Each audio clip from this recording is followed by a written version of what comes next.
আসসালামু আলাইকুম। অ্যানাটমি মানেই বোনস, ভিসেরা আর ডেমো। কিন্তু করোনাকালীন এই সময়ে কলেজ বন্ধ থাকার কারণে আমাদের বাসায় থেকে অ্যানাটমি শিখতে হয়েছে। আর এ কারণে একদিকে যেমন সমস্যা ছিল নেটওয়ার্কের, আরেকদিকে সমস্যা ছিল মনোযোগেরও। তাই প্রফ যখন দরজায় তার কাড়া নাড়ছে, তখন আমরা অনেকেই দুশ্চিন্তায় পড়ে গিয়েছি। এ অবস্থায় আমাদেরকে প্রপার গাইডলাইন দিতে জেনেসিস অনলাইন ইউনিভার্সিটি বিগত বছরের প্রফ ক্র্যাশ প্রোগ্রামের মতন এবারও ফার্স্ট প্রফ ক্র্যাশ প্রোগ্রামের আয়োজন করেছে। এর অংশ হিসেবে গত 4 তারিখে আমরা ফিজিওলজি নিয়ে আলোচনা করেছিলাম। আজকে আমাদের আলোচনার বিষয় tricks and hacks of anatomy. আজকের সেশনে আমাদেরকে গাইডলাইন দিবেন শহীদ সোহরাওয়ার্দী মেডিকেল কলেজের মেধাবী মুখ, ফরেনসিক মেডিসিন এবং মাইক্রোবায়োলজিতে অনার্স মার্ক প্রাপ্ত আমাদের সবার প্রিয় মেন্টর তৈবা কামাল তন্নি আপু। আমরা এখন চলে যাব আপুর কাছে। আসসালামু আলাইকুম আপু, কেমন আছেন আপনি? ওয়ালাইকুম আসসালাম। আমি ভালো আছি। তোমরা সবাই কেমন আছো? আলহামদুলিল্লাহ আপু, আমরা ভালো আছি। আপু, আপনার প্রফের অভিজ্ঞতা সম্পর্কে বলেন। আচ্ছা, আমার ফার্স্ট প্রফের অভিজ্ঞতা বলতে আমি যেটা বলবো, আমাদের হচ্ছে ভাইবাটা ছিল তোমার মানে রোজার আগে, মানে ঈদের আগে হয়েছিল একটা part, physiology and biochemistry. And রোজার পরে মানে ঈদের পরে হয়েছিল অ্যানাটমিটা। আর রিটেনটা তো রোজার মধ্যেই হয়েছে আমাদের। তো দেখা গেছিল যে আমরা অ্যানাটমির আগে অনেক ভালো রকমের একটা ভালো অ্যামাউন্টে টাইম পেয়েছিলাম পড়ার জন্য। আর হচ্ছে মানে আমাদের তো আমাদের তো মেইনলি ফার্স্ট প্রফের মধ্যে ফিজিওলজি আর বায়োকেমিস্ট্রি যতটা না কঠিন, তার থেকে কঠিন হচ্ছে অ্যানাটমিটা। তো অ্যানাটমিটা আমাদের মোটামুটি আমরা প্রায় 25 দিনের মতো সময় পেয়েছিলাম, মানে physiology, biochemistry viva and anatomy ভাইবার মাঝখানে। তো আলহামদুলিল্লাহ ওই সময়টা আমরা খুব ভালো প্রিপারেশন নিয়েছিলাম। মানে 25 দিন কিন্তু একটা হিউজ টাইম, অনেক বড় টাইম। তো ওই টাইমের মধ্যে আলহামদুলিল্লাহ প্রিপারেশন আমাদের অনেক মানে মোটামুটি আমরা কাভার করে ফেলতে পারছিলাম। তো অভিজ্ঞতা আস্তে আস্তে অবশ্যই আমি হচ্ছে পার্ট বাই পার্ট আমি তোমাদেরকে বলবো ইনশাল্লাহ। রিটেন পার্ট বা viva part, hard part, soft part, এগুলো আস্তে আস্তে তোমাদের কোশ্চেনের সাথে বা পার্ট বাই পার্ট আমি আস্তে আস্তে এগুলো বলতে থাকবো। প্রফের আগের এই যে সময়টা, এই সময়টা আমরা কিভাবে প্রিপারেশন শুরু করতে পারি? আচ্ছা, আমার নিজস্ব এক্সপিরিয়েন্স যেটা, যে প্রফের একদম দেখা গেল 1 সপ্তাহ বা প্রফের একদম 4-5 দিন আগে থেকে পড়াশোনা শুরু না করে মোটামুটি একটা ভালো অ্যামাউন্টের টাইম কিন্তু পড়াশোনার জন্য রাখা উচিত। দেখা গেল যে পরীক্ষার আগের দিন আমি খুব নার্ভাস হয়ে গেলাম, পড়া অনেকখানি বাকি। এর থেকে ভালো যে আমি 2-3 সপ্তাহ লাগাইয়া হচ্ছে আস্তে আস্তে পড়াশোনা করি, পড়াশোনা একটু আগায় রাখি, সেক্ষেত্রে কিন্তু আমাদের জন্য একটু উপকার হবে। তো অ্যানাটমির ক্ষেত্রে আমি যেটা বলতে চাই আর যে রিটেনের সময় আমরা হচ্ছে তোমার মেইনলি কোশ্চেন ব্যাংকটা ফলো করতাম। মানে মোটামুটি আমাদের কিন্তু 1 মাস আগে থেকে একদম প্রফের জন্য একটা প্রিপারেশন শুরু করেছিলাম। তো 1 মাসের মধ্যে 15 দিন বা 20 দিনের মতো আমরা টাইম রেখেছিলাম হচ্ছে অ্যানাটমির জন্য। বাকি 10 বা 15 দিন হচ্ছে টাইম রেখেছিলাম বায়োকেমিস্ট্রি এন্ড ফিজিওলজির জন্য। মানে অ্যানাটমির জন্য আমরা মোটামুটি বাল্ক অ্যামাউন্টের টাইমটা হচ্ছে রাখছিলাম। তো তখন হচ্ছে আমরা মানে আমি যেটা করেছিলাম রিটেনের আগে যেহেতু সবাই হচ্ছে কোশ্চেন ব্যাংক পড়ে, আমিও কোশ্চেন ব্যাংকই পড়তাম। কোশ্চেন ব্যাংকটাই মেইনলি আমি রিটেনের আগে পড়েছি। তো আমি যেহেতু বললাম যে আমাদের ভাইবার আগে মোটামুটি 25 দিনের মতো একটা গ্যাপ ছিল, তা আমি রিটেনের আগে শুধুমাত্র রিটেনের জন্যই প্রিপারেশন নিচ্ছি। রিটেনের আগে ভাইবার জন্য বা ওইভাবে করে আমি প্রিপারেশন নিইনি। রিটেনের জন্য হচ্ছে কোশ্চেন ব্যাংক থেকে আমি মোটামুটি হচ্ছে আমার সিলেক্টিভ পড়ার অভ্যাসটা কম। মানে কোশ্চেন ব্যাংক থেকে একদম আগার থেকে মাথা পর্যন্ত মানে গোড়া পর্যন্ত সবটুকু আমি পড়ে গেছি। গাইড হোক, বই হোক, সবকিছু ধরে ধরে পড়ে গেছি। আমার মনে হয় সবাই এটাই করা উচিত। কারণ দেখা যায় যে আমাদের হচ্ছে কোশ্চেন গুলা মোটামুটি বিগত 5 বছর বা 10 বছরের মধ্যে কমন পড়ে যায় ম্যাক্সিমাম কোশ্চেন। বাট মাঝে মাঝে কিছু কোশ্চেন দেখা যায় যে আনকমন পড়ে যায়। তোমার বোর্ডে বা ঢাকা বোর্ডে যদি ধরি, ঢাকা বোর্ডে কোনো স্টুডেন্ট শুধু ঢাকা বোর্ডই পড়ে গেল বিগত 5 বছর বা 10 বছর, দেখা গেলো যে এর বাইরে থেকে কোশ্চেন আসছে। তারপরে তোমার রাজশাহী ভার্সিটি বলো, তারপরে চট্টগ্রাম ভার্সিটি বলো, ওদের কোশ্চেন গুলা কম্পারেটিভলি আমাদের ঢাকা বোর্ড থেকে কিছুটা কঠিন হয়। তো সবার জন্য আমি বলবো যে কোশ্চেন ব্যাংক পড়লেও তোমার কোশ্চেন ব্যাংকের শুধুমাত্র 5 বছর বা 10 বছর এরকম গদবাধা না পড়ে একদম কোশ্চেন ব্যাংকের প্রতিটা টপিক ওয়াইজ যদি শুরু থেকে শেষ পর্যন্ত পড়তে পারি, সেক্ষেত্রে আমাদের মনে হয় যে রিটেনের প্রিপারেশনটা মানে খুব ভালো হবে। আর ভাইবার প্রিপারেশন যেটা, ভাইবাতে তো আমাদের হার্ড পার্ট আর সফট পার্ট যেগুলো আছে ওইগুলা হচ্ছে তোমার বোনস ধরে ধরে বা ভিসেরা ধরে ধরে ওগুলো আস্তে আস্তে হচ্ছে আমাদের প্রিপারেশন নেওয়া লাগে আর কি। আপু, এমসিকিউ এর ব্যাপারে কিভাবে প্রিপারেশন করব, কিভাবে সলভ করবো এমসিকিউ? এমসিকিউটা অ্যাকচুয়ালি আমরা অনেক অনেক নেগলেক্টেড একটা পার্ট। আমি প্রথম দিকে মানে এমসিকিউ খুব একটা পড়তাম না, কারণ এমসিকিউ হচ্ছে মোটামুটি রিটেন আর ভাইবার পার্ট থেকে কিন্তু অনেকখানি কভার হয়ে যায়, অনেকখানি। তো ফার্স্টে অ্যানাটমির ফার্স্ট পার্ট পরীক্ষা দেওয়ার পরে আমি মানে আমাদের ব্যাচমেটদের থেকে শুনলাম যে ওরা হচ্ছে বিগত বছরের কোশ্চেন থেকে অনেক কিছু কমন টমন পেয়েছে। তো তখন আমার কিছুটা একটু মন খারাপ হয়েছে আর কি। তখন বাসায় এসে আমি একটু মানে গাইডটা উল্টাই দেখছি যে হ্যাঁ আসলে তো কিছু কমন পড়ে। তখন থেকে প্রতিটা চ্যাপ্টার পড়ার সময় একটু করে জাস্ট বোর্ড কোশ্চেন গুলো দেখে গেছি। এমসিকিউ মোটামুটি রিটেন এন্ড ভাইভা থেকেই ম্যাক্সিমাম পোর্শন হচ্ছে কভার হয়ে যায়। বাকিটুকু জাস্ট সেফ সাইডে থাকার জন্য বোর্ডের কোশ্চেন গুলো একটু দেখে যাওয়া যেতেই পারে। তোমাদের অ্যানাটমিতে অনেক ফিগার রাখতে হয়, এতগুলো ফিগার আমরা আসলে কিভাবে প্র্যাকটিস করব পরীক্ষার আগে? অ্যানাটমিটা কিন্তু ফিগারটাই মেইন, মানে রিটেন পোর্শনটার মধ্যে ফিগারটাই মেইন। রিটেনের মধ্যে আমি বলি যতটুকু না লেখো তার থেকে বেশি আঁকো একদম।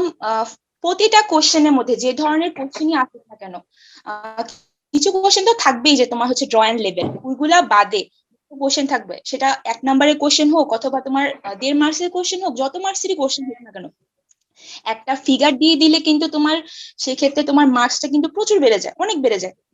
তো এই জন্য আমি যেটা করতাম আর কি, তোমার পরীক্ষার সময় মানে আহ, দেখা যেত যে প্রতি কোশ্চেনের মধ্যে answer to the question number লিখে কিছু একটু ফাঁকা রাখতাম, ফাঁকা রেখে দেন হচ্ছে বাকি অংশটুকু কন্টিনিউ করতাম। তো পরীক্ষার আমি 3 ঘন্টা পরীক্ষার মধ্যে দেখা যেত 2 ঘন্টা পরীক্ষা আমি হচ্ছে মানে লিখতাম আর কি, বাকি 1 ঘন্টা তোমার হচ্ছে ফিগার গুলো রাখতাম।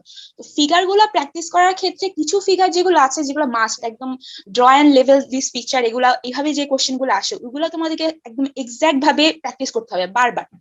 আর বাকি যে কোশ্চেন গুলো ক্ষেত্রে, যেমন ধর আমাদের আসলো যে এপিথেলিয়াল টিস্যুর ক্লাসিফিকেশন আসলো অথবা গ্ল্যান্ডি ক্লাসিফিকেশন আসলো, ওই ক্ষেত্রে হচ্ছে আমরা প্রতিটা টিস্যুর হচ্ছে মানে আমরা যেহেতু মানে স্কোয়ামাস সেল বলো কলামনার সেল বলো, সাইজ শেপ ঠিক রেখে ক্লাসিফিকেশনের মধ্যে জাস্ট একটা লাইন লিখলাম, দেন হচ্ছে চিত্রটা এঁকে দিলাম, সেলের সাইজটা ঠিক রাখলাম ওইভাবে। তো এই চিত্রগুলা কিন্তু তোমার ঘুরাই ফিরে প্রতিবারই কোশ্চেনের মধ্যে আসে। মানে আমি গত 10 বছর বা 15 বছরের কোশ্চেন ঘেটে যেটা দেখছিলাম যে হচ্ছে মানে একদম রেয়ার চিত্র খুব কম আসছে। ম্যাক্সিমামই আমাদের পরিচিত আমরা যেগুলা টার্মে দিছি বা যেগুলা কার্ডে আমরা দিচ্ছি ওই ফিগার গুলাই ঘুরাই ফিরে আসে। তো ওই ফিগার গুলা বারবার হচ্ছে ঘরের বাসায় বসে প্র্যাকটিস করে ওই ফিগার গুলো যাতে ভুল না হয়, প্লাস পারফেক্ট লেবেলিং অ্যান্ড হচ্ছে ফিগার নেম। টিচাররা দেখা যায় যে তোমার খাতা দেখার সময় তুমি যদি ফিগার নেমটা না লেখো, তখন দেখা যাবে যে ওনারা এমন কি করবে যে হ্যাঁ তুমি তো ফিগার নাম লেখো নাই, আমি তো বুঝতেছি না তুমি এটা কি আসছো, সেক্ষেত্রে তোমার দেখা গেলো তোমার এখানে তুমি মার্কস পেলাই না। এই জন্য ফিগার নেমটা প্লাস প্রপার লেবেলিং করাটা খুব বেশি ইম্পর্টেন্ট। আর আমাদের অ্যানাটমি ফিগার গুলা কিন্তু খুব একটা আর্টিস্টিক যে হবে ওরকম কিন্তু না, ফিগার গুলা কিন্তু ডায়াগ্রামেটিক হবে। ওইগুলা হচ্ছে তোমরা জাস্ট কালার করার মধ্যে 3টা কালার ইউজ করবা, তোমার blue colour, red colour and হচ্ছে ইয়েলো কালার। ব্লুটা হচ্ছে ভেইনের জন্য, রেডটা হচ্ছে তোমার আর্টারির জন্য অ্যান্ড ইয়েলোটা হচ্ছে নার্ভের জন্য। এগুলার বাইরে কালার ইউজ করার দরকার নেই, এতটা টাইম আসলে পাওয়া যায় না।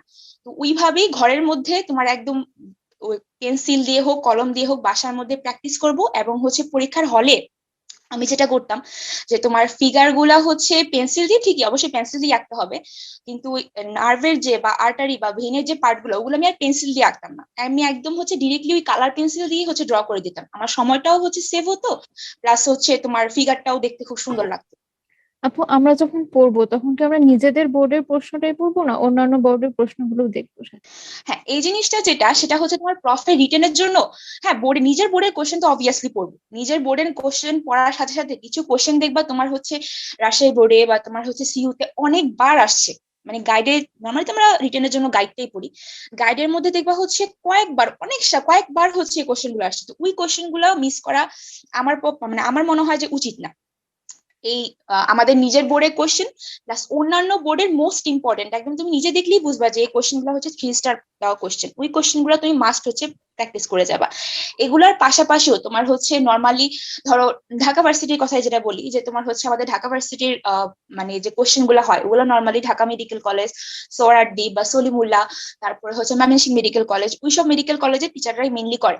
তো ওইসব ক্ষেত্রে এই 4টা মেডিকেলের টার্মের কোশ্চেন গুলা তোমরা যদি কালেক্ট করে ওগুলা সলভ করে যেতে পারো, প্লাস তোমরা নিজেদের বোর্ডের হচ্ছে তোমার কোশ্চেন, প্লাস তোমার হচ্ছে অন্যান্য বোর্ডের যদি ইম্পর্টেন্ট কোশ্চেন গুলো যদি তোমরা পড়ে যাও, তাহলে আমার মনে হয় যে তোমার 95 থেকে 96% হচ্ছে তোমার মোটামুটি রিটেনটা কভার হয়ে যাবে, এর থেকে বাইরে আসার কথা না।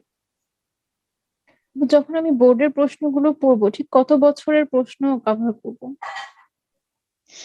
আম, এটা আমি আসলে প্রথমেই বলে দিয়েছিলাম যে তোমার 5 বছর বা 10 বছর সেটা অনেকে ফলো করে, কিন্তু রিসেন্ট তোমার কিছু ভার্সিটির কোশ্চেন অ্যানালাইসিস করে আমি যেটা বুঝলাম যে তোমার হচ্ছে কিছু কোশ্চেন কিন্তু, কিছু না ম্যাক্সিমাম অ্যামাউন্টের কোশ্চেনই তোমার এখন বোর্ডের বাইরে থেকে আসতেছে। ঠিক আছে, তোমার হচ্ছে দেখা গেল যে গত 5 বছর বা 10 বছরের মধ্যেও এরকম কোনো কোশ্চেন আসে নাই, এরকম কোশ্চেনও কিন্তু ওনারা দিয়ে রাখছে। তো পরীক্ষা হলের মধ্যে যদি গিয়ে দেখো যে এটা আননোন কোশ্চেন, হয়তো তুমি পড়ছো, অবভিয়াসলি তুমি পড়ছো, কারণ সারা বছর তুমি ভাইভা দিছো, তুমি রিটেন দিছো, সারা বছর তুমি আইটেম দিছো, ওই এমন না যে তোমার হচ্ছে পড়ার বাইরে থেকে জিনিসগুলো আসছে, অবশ্যই পড়তে থেকে আসবে। কিন্তু সেই জন্য সেফ সাইডে থাকার জন্য তোমার একদম কোশ্চেন ব্যাংকের প্রতিটা টপিকের প্রতিটা কোশ্চেন আমার মনে হয় প্র্যাকটিস করে যাওয়া উচিত, 5 বা 10 বছরের কোশ্চেন না দেখে। কারণ কোশ্চেন ব্যাংকটা কিন্তু খুব একটা বড় না, অ্যানাটমির জন্য কোশ্চেন ব্যাংকটা কিন্তু মানে খুবই ছোট, প্রতিটা টপিক ওয়াইজ করলে হয়তো 10টা 15টা, কিংবা বড় বড় টপিক গুলোর ক্ষেত্রে 30টার মতো কোশ্চেন আছে। দেখা গেছে যে একটা কোশ্চেনই বারবার রিপিট করে দিয়ে রাখছে। তো কোশ্চেন ব্যাংকের আমার মনে হয় যে কোশ্চেন ব্যাংকের রিটেনের পুরাটাই যদি ভালো করতে চায় আর কি। আপু, কমেন্ট থেকে একটা প্রশ্ন নিচ্ছি। তোমার হিস্টোলজি এমব্রায়োলজি রিটেনের জন্য কিভাবে করবো? আচ্ছা, হিস্টোলজি এন্ড এমব্রায়োলজি হচ্ছে বোর্ডের বাইরে কম আসে, খুব কম আসে। তো হিস্টোলজির জন্য আমাদের একটা বইয়ে ছিল, তারপরে হচ্ছে তোমার এমব্রায়োলজির জন্য আমাদের লাইনম্যানের বইটা ছিল। তো ওই বইগুলো একটু ভাস্ট বলে ভালো রকমের ভাস্ট। তো রিটেনের আগে ওই বইগুলো না দেখে তোমার হচ্ছে আমরা যেটা ফলো করতাম আর কি, সেলিম রেজা স্যারের হিস্টোলজি বইটা, বা তোমার সেলিম রেজা স্যারেরও এটা এমব্রায়োলজির বইও আছে, ওই বইটার মধ্যে কোশ্চেন কোশ্চেন করে হচ্ছে মানে উত্তরগুলো দেওয়া আর কি, খুব গুছায় দেওয়া। তো গাইডের থেকে আমি ওই জিনিসগুলো হচ্ছে প্রেফার করতাম বেশি, ওইখানে হচ্ছে কোশ্চেন গুলা খুব গুছায় দেওয়া থাকতো। তো ওই জিনিসগুলো পড়লে, প্লাস হিস্টোলজি আর এমব্রায়োলজি কিন্তু বোর্ডের বাইরে থেকে খুব কম আসে। হিস্টোলজি আর এমব্রায়োলজি হচ্ছে রিটেনের জন্য গদ বাঁধা কিছু কোশ্চেন আসে, এগুলো তোমরা হচ্ছে কোশ্চেন ব্যাংকটা উল্টালেই দেখবা যে এই যে একই কোশ্চেন হচ্ছে বারবার রিপিট হচ্ছে। তো ওই কোশ্চেন গুলা যদি তোমরা ফলো করে যাও, ওই কোশ্চেন গুলো যদি তোমরা প্র্যাকটিস করে যাও, ইনশাল্লাহ তোমরা 90%-এর উপরে হচ্ছে কমন পাবা। রিটেনের ক্ষেত্রে অ্যান্সার কিভাবে করলে মার্ক ভালো পাওয়া যায়? যারা অনেকে হচ্ছে অনার্স মার্কের জন্য লিখতে চায়, তাদের ক্ষেত্রে কি ইনস্ট্রাকশন? রিটেনের জন্য অ্যানাটমির ক্ষেত্রে ফিগার, তুমি লেখো না লেখো, লেখা যতটুকুই লেখো না কেন, ফিগার মাস্ট, ফিগার ফিগার থাকতেই হবে। তোমার আমাদের ডাক্তার সমাজে যেটা খুব বড় একটা দুর্নাম আছে যে হচ্ছে আমাদের হাতের লেখা ভালো না, কিন্তু হচ্ছে রিটেনের সময় একটু হচ্ছে গুছায় লেখা ট্রাই করতে হবে। আমি ওভার রাইটিং না করলাম, বা তোমার হচ্ছে কোশ্চেনের নাম্বারটা, answer to the question number লিখে পয়েন্ট পয়েন্ট করে লিখলাম, সেক্ষেত্রে কিন্তু টিচারের তোমার হচ্ছে দৃষ্টিগোচর হলো যে হ্যাঁ এই স্টুডেন্টটা খুব সুন্দর করে পয়েন্ট করে লিখছে। বা তুমি খুব সুন্দর করে একটা ফিগার রাখলা, আগেই বলে দিছি যে আর্টিস্টিক ফিগারের দরকার নাই, ডায়াগ্রামেটিক ফিগারই হবে। বাট তুমি যে অ্যানাটমিক্যাল পয়েন্ট গুলো আছে, যে মেইন পয়েন্ট গুলো আছে, ওগুলো তুমি সুন্দর করে লেবেলিং করে দিছো, ফিগারের নেম লিখে দিছো, তারপরে হচ্ছে তুমি খুব সুন্দর করে লিখছো, এটাই কিন্তু তোমার হচ্ছে আহ ভালো নাম্বার পাওয়ার জন্য খুব হেল্প করবে। কারণ দেখা যায় টিচাররা খুব তাড়াতাড়ি তোমার হচ্ছে খাতা খাতা চেক করে, তো ফিগারটা যদি সুন্দর হয় বা তোমার প্রতিটা কোশ্চেনের যদি সাথে যদি তোমার ফিগার থাকে, তাহলে সেক্ষেত্রে তোমার হচ্ছে নাম্বার পাওয়ার সম্ভাবনাটা অনেক বেড়ে যায়। প্লাস আমাদের হচ্ছে মেইন যেটা সমস্যা হয় অ্যানাটমির ক্ষেত্রে, যে তোমাদের শর্ট নোট থাকে কিছু, তো শর্ট নোটের মধ্যে আমাদের নাম্বারটা উঠানো একটু কষ্ট হয়ে যায়। তো ওই শর্ট নোট গুলোর ক্ষেত্রে আমি যেটা করতাম আর কি, তোমার হচ্ছে ভাগ করে লিখতাম আর কি। ধরো কোন একটা এনাটমিক্যাল স্ট্রাকচার নিয়ে আসলো, ইন্ট্রো লিখতাম একটা, ইন্ট্রো লেখার পরে হয়তো তুমি বাউন্ডারিটা লিখলাম, কন্টেন্ট লিখলাম, then blood supply nerve supply লিখলাম, দেন ছোট করে ফিগারটা এঁকে দিলাম। দেন হচ্ছে আমাদের তো নর্মালি শর্ট নোটের কোশ্চেন গুলো ক্লিনিক্যাল অ্যানাটমি থেকেই ম্যাক্সিমাম আসে, এরপরে হচ্ছে আমি ক্লিনিক্যাল অ্যানাটমির প্রশ্নটা লিখতাম। এমন না যে তোমার হচ্ছে 2.5 মার্কসের জন্য তোমার একদম 5-6 পেজ ধরে লেখা লাগবে, জিনিসটা কিন্তু এরকম না। তুমি যদি সুন্দর করে 1 পেজ বা 1.5 পেজের মধ্যে গুছায় রাখো, সেক্ষেত্রে কিন্তু তোমার হচ্ছে মার্কসটা অনেক বেশি আসবে। আর হচ্ছে কিছু কোশ্চেন আছে যেগুলো তুমি ছাড়া উচিত না, যেমন হচ্ছে তোমার মাসেলের অরিজিন ইনসার্শন আসলো, অথবা তোমার কোনো কিছুর আর্টারি সাপ্লাই আসলো, নার্ভ সাপ্লাই আসলো, ওই ধরনের কোশ্চেন গুলা কিন্তু ছাড়া উচিতই হবে না, ওগুলো হচ্ছে একদম ছাকা মার্কস মানে বলা যায়, যেটাকে একদম লিখলেই ফুল মার্কস। তো ওই কোশ্চেন গুলো হচ্ছে অবশ্যই হচ্ছে মানে অ্যান্সার করার চেষ্টা করতে হবে। আপু, আমরা যখন অ্যান্সার করব তখন অনেকগুলো কোশ্চেন থাকে যেগুলো হচ্ছে অনেক বর্ণনামূলক থাকে বা ক্লিনিক্যাল, যেমন এক্সপ্লেনেটরি যে এক্সাম মানে প্রশ্নগুলো আসে, সেগুলোর জন্য কিভাবে পড়বো? সেম জিনিস তোমার হচ্ছে রিটেন মানেই ফিগার, এর আর কোনো কথাই নাই, রিটেন মানেই ফিগার। তুমি হচ্ছে ইন্ট্রোটা লিখে দিবা, যে হচ্ছে ধরো তোমার কিউবিটাল ফসা নিয়ে একটা কোশ্চেন আসে, ঠিক আছে, তুমি সুন্দর করে লিখলা কিউবিটাল ফসাটা কিসের পার্ট, দেন তুমি ছোট্ট করে চিত্রটা এঁকে দিলা কিউবিটাল ফসার, দেন তুমি এটা বাউন্ডারি আঁকলা, দেন কন্টেন্ট আঁকলা, এরপরে এই রিলেটেড যে তোমার এক্সপ্লেনেটরি কোশ্চেনটা আছে মানে আছে সেটা তুমি অ্যান্সার লিখে দিলা। মানে মেইন জিনিসটা হচ্ছে যে টিচারের যাতে দৃষ্টি আকর্ষণ করতে পারে যে হ্যাঁ এখানে খুব সুন্দর একটা জিনিস লেখা আছে। তোমার হয়তো বা দেখা গেল যে টিচার মানে এমনও হলো এক্ষেত্রে তোমার হচ্ছে মানে হাতের লেখাটা নিট অ্যান্ড ক্লিন হওয়া জরুরি, ঠিক আছে। কেউ দেখা গেল যে তোমার অনেক লিখছে কিন্তু এত বেশি ওভার রাইটিং কিংবা এমন ভাবে লেখা যে তোমার হচ্ছে টিচার খুব বিরক্ত হয়ে গেল, পাস করে গেল যে হ্যাঁ লিখছে কোন রকম, হয়তো বা তোমার আড়াইয়ের মধ্যে 1 দিয়ে দিল বা 1.5 দিয়ে দিল। কিন্তু যদি তুমি এইভাবে সুন্দর করে পয়েন্ট পয়েন্ট করে লেখো, টিচার দেখে বুঝলো যে না এই যে এখানে লেখা আছে, প্রতিটা পয়েন্ট লেখা আছে, এখানে একটা সুন্দর ফিগার আছে, তো তখন দেখা যায় যে উনি একদম মানে 2.5 মার্কসের মধ্যে 2 বা 2.5 এর মতো পুরোপুরি দিয়ে ফেলে। হিস্টোলজিক্যাল ফিগারের ক্ষেত্রে কি করব? অনেক সময় আমাদের হিস্টোলজিক্যাল খাতার জন্য হচ্ছে ডিফিউরে বা জ্যানফিউরেতে যেরকম চিত্র আছে সেরকম আঁকায়, কিন্তু সেটা তো পরীক্ষার হলে আঁকা অনেক কষ্ট হয়ে যায়। তাহলে আমরা হিস্টোলজি ফিগারের জন্য কি করব? হিস্টোলজিতে আমরা যেটা করতাম, তা আমরা তো নর্মালি হচ্ছে হিস্টোলজি খাতাগুলো আঁকার সময় সিনিয়রদের খাতাগুলো ফলো করতাম। তো সিনিয়রদের আমার মনে হয় যে তোমার জ্ঞানপেরার ওইরকম কঠিন চিত্র ফলো না করে যেটা হচ্ছে আমাদেরকে হিস্টোলজির খাতায় যেগুলো আঁকাইছিল ওগুলা কিন্তু মোটামুটি একটু হলেও ইজি করা, টিচাররা যেটা আঁকাইছিল, কারণ খাতা কিন্তু ওনারাই দেখবে। খাতা কিন্তু একটা পার্ট আমাদের ইন্টারনালদের হাতে যাবে আর একটা পার্ট হয়তো জার্নালদের হাতে যাবে। তো খাতা আলটিমেটলি ওনারা দেখবে, ওনারা যেভাবে আঁকবে সেভাবেই কিন্তু আঁকাবে, সেভাবেই কিন্তু আঁকা উচিত। আমি যেটা করতাম তোমার হচ্ছে আমার কোনো একটা কারণে হিস্টোলজি খাতার পার্ট গুলা 2বার করা লাগছিল, তা আমার এই জন্য হচ্ছে হিস্টোলজিটা প্র্যাকটিস হয়ে গেছিল খুব ভালো করে। তো হিস্টোলজি আঁকার ক্ষেত্রে কিন্তু তোমার ওইভাবে একদম মানে পরীক্ষার খাতার মধ্যে তোমার একদম সাইটোপ্লাজমের মধ্যে পিঙ্ক কালার বা তোমার ভায়োলেট কালার একদম গ্রিন ব্লু সবকিছু মিলাই টিলাই অত কিছু করার কিন্তু তুমি টাইম পাবা না। জাস্ট বেসিক যে সেলুলার টাইপ গুলো আছে, সেল স্ট্রাকচার গুলো আছে, ওগুলা তুমি সুন্দর করে আঁকলা, মানে স্কোয়ামাসটাকে তুমি স্কোয়ামাসই আঁকলা, কলামনারটাকে তুমি কলামনারই আঁকলা, কিউবয়েডালটাকে তুমি কিউবয়েডালই আঁকলা। ওই ক্ষেত্রে মানে তোমার মার্কসটা কিন্তু ওই জায়গায় দেখবে, টিচাররা কিন্তু দেখবে না যে তুমি মানে স্লাইড মানে তোমার ফিগারটা কত বেশি সুন্দর হয়েছে, কত বেশি আর্টিস্টিক হয়েছে, ওটা কিন্তু উনি দেখবে না। উনি দেখবে যে হচ্ছে সেল গুলার টাইপ ঠিক আছে কিনা, সেলের মধ্যে যে নিউক্লিয়াস গুলো আছে ওইটার টাইপ ঠিক আছে কিনা, এগুলা হচ্ছে ওনারা মেইনলি ফোকাস করে। ওইগুলা ঠিক থাকলে তোমার মোটামুটি হচ্ছে কমপ্লিট মার্কস তুমি পেয়ে যাবা। আপু, এক্সাম হলে আমরা টাইমটা কিভাবে ম্যানেজ করব? দেখা যায় একটা গ্রুপ লিখতে লিখতে অনেক সময় শেষ হয়ে যায়, সেকেন্ড গ্রুপে যে তাড়াহুড়া করে লেখা লাগে। হ্যাঁ, এই জিনিসটার জন্য যেটা ওই যে আমি যেটা বললাম যে হচ্ছে আমি এই কাজটাই করতাম, যে আমি 3 ঘন্টাতে তোমার রিটেনের টাইম থাকতো, এর মধ্যে তোমার প্রথম 20 মিনিট হচ্ছে আমাদের এমসিকিউ এর জন্য যেত, দেন বাকি পোর্শনটা হচ্ছে আমাদের এসিকিউ এর জন্য। তা আমি করতাম কি পরীক্ষার আগের দিন বসে বসে হচ্ছে ক্যালকুলেশন করতাম যে হচ্ছে প্রতিটা কোশ্চেনের মধ্যে পার কোশ্চেন আমি কত মিনিট করে পাবো। দেখা গেল যে পার কোশ্চেন হচ্ছে তুমি 10 মিনিট করে পেলাম, আমার ক্যালকুলেশন অনুযায়ী যে আমি পার কোশ্চেন 10 মিনিট করে পেলাম, তুই 10 মিনিটের মধ্যে আমি হচ্ছে 7 মিনিট লেখার চেষ্টা করতাম। মানে 10 মিনিটের মধ্যে তো 10 মিনিটই একটা কোশ্চেনের জন্য লাগাবো এরকম কিন্তু না, আমি 7 মিনিট ওই কোশ্চেনটা লিখতাম, তার আর বাকি 3 মিনিট আমি সেভ করে রেখে দিতাম। এভাবে দেখা যেত যে তোমার লিখতে লিখতে হচ্ছে আমার 2 ঘন্টার মধ্যে আমার লেখার পোর্শনটা শেষ। যেহেতু আমি ফিগার গুলা বেশি আঁকবো, তো আমার 2 ঘন্টা বা 2 ঘন্টা 10 মিনিটের মধ্যে আমার লেখালেখি গুলা শেষ হয়ে যেত। তো বাকি 50 মিনিট হচ্ছে আমি আস্তে আস্তে ফিগারটা ট্রাই করতাম, ফিগার গুলো আঁকা ট্রাই করতাম। আমার মনে হয় ওইভাবে। আর তোমরা যদি চাও যে হচ্ছে মানে সবাই তো আর আমার মতো ফলো করবে না, কেউ কেউ যদি মানে লেখার সাথেই ফিগার এঁকে ফেললা, সেই ক্ষেত্রে তোমরা এই জিনিসটা খেয়াল রাখবা যে তোমরা আগের দিন হচ্ছে একটু ক্যালকুলেশন করে নিবা যে আমাদের পার কোশ্চেন কত মিনিট করে পড়ে, যত মিনিট করে পড়ে তার থেকে 1 বা 2 মিনিট কম সময় লাগানোর চেষ্টা করবা। আর হচ্ছে আমাদের নর্মালি প্রতিটা স্টুডেন্টের যেটা হয় পরীক্ষার হলের মধ্যে যে হচ্ছে কখনো হয়নি সত্যি কথা যেটা, কারণ আমি প্রথম থেকে খুব ফাস্ট লিখতাম। আমাদের বাকিদের যেটা সমস্যা হয় যে প্রথম দিকে আস্তে আস্তে সুন্দর করে গুছায় লিখতে লিখতে শেষ দিকের কোশ্চেন গুলোর একদম খুব বাজে অবস্থা। এরকম না করে প্রথম থেকেই তোমার হচ্ছে স্পিডে, প্রথম থেকেই তোমার হচ্ছে একটা র্যান্ডম স্পিডে যদি আগানো যায়, তাহলে প্রতিটা কোশ্চেনের কিন্তু মান ঠিক থাকে। যে প্রথম কোশ্চেনটা আমি অনেক ভালো লিখলাম, লাস্টের কোশ্চেনটা দেখা গেল যে আমি এক লাইন লিখেও ফিনিশ করতে পারলাম না।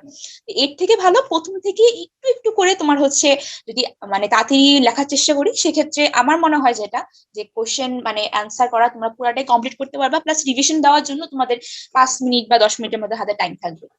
আপু, অস্পির জন্য আমরা কোন বই বা কোন গাইড ফলো করতে পারি? আচ্ছা, অসপির জন্য যেটা, অসপি কিন্তু তোমার মানে আমি কোনো গাইড বা কোনো কিছু ফলো করার পক্ষপাতী না।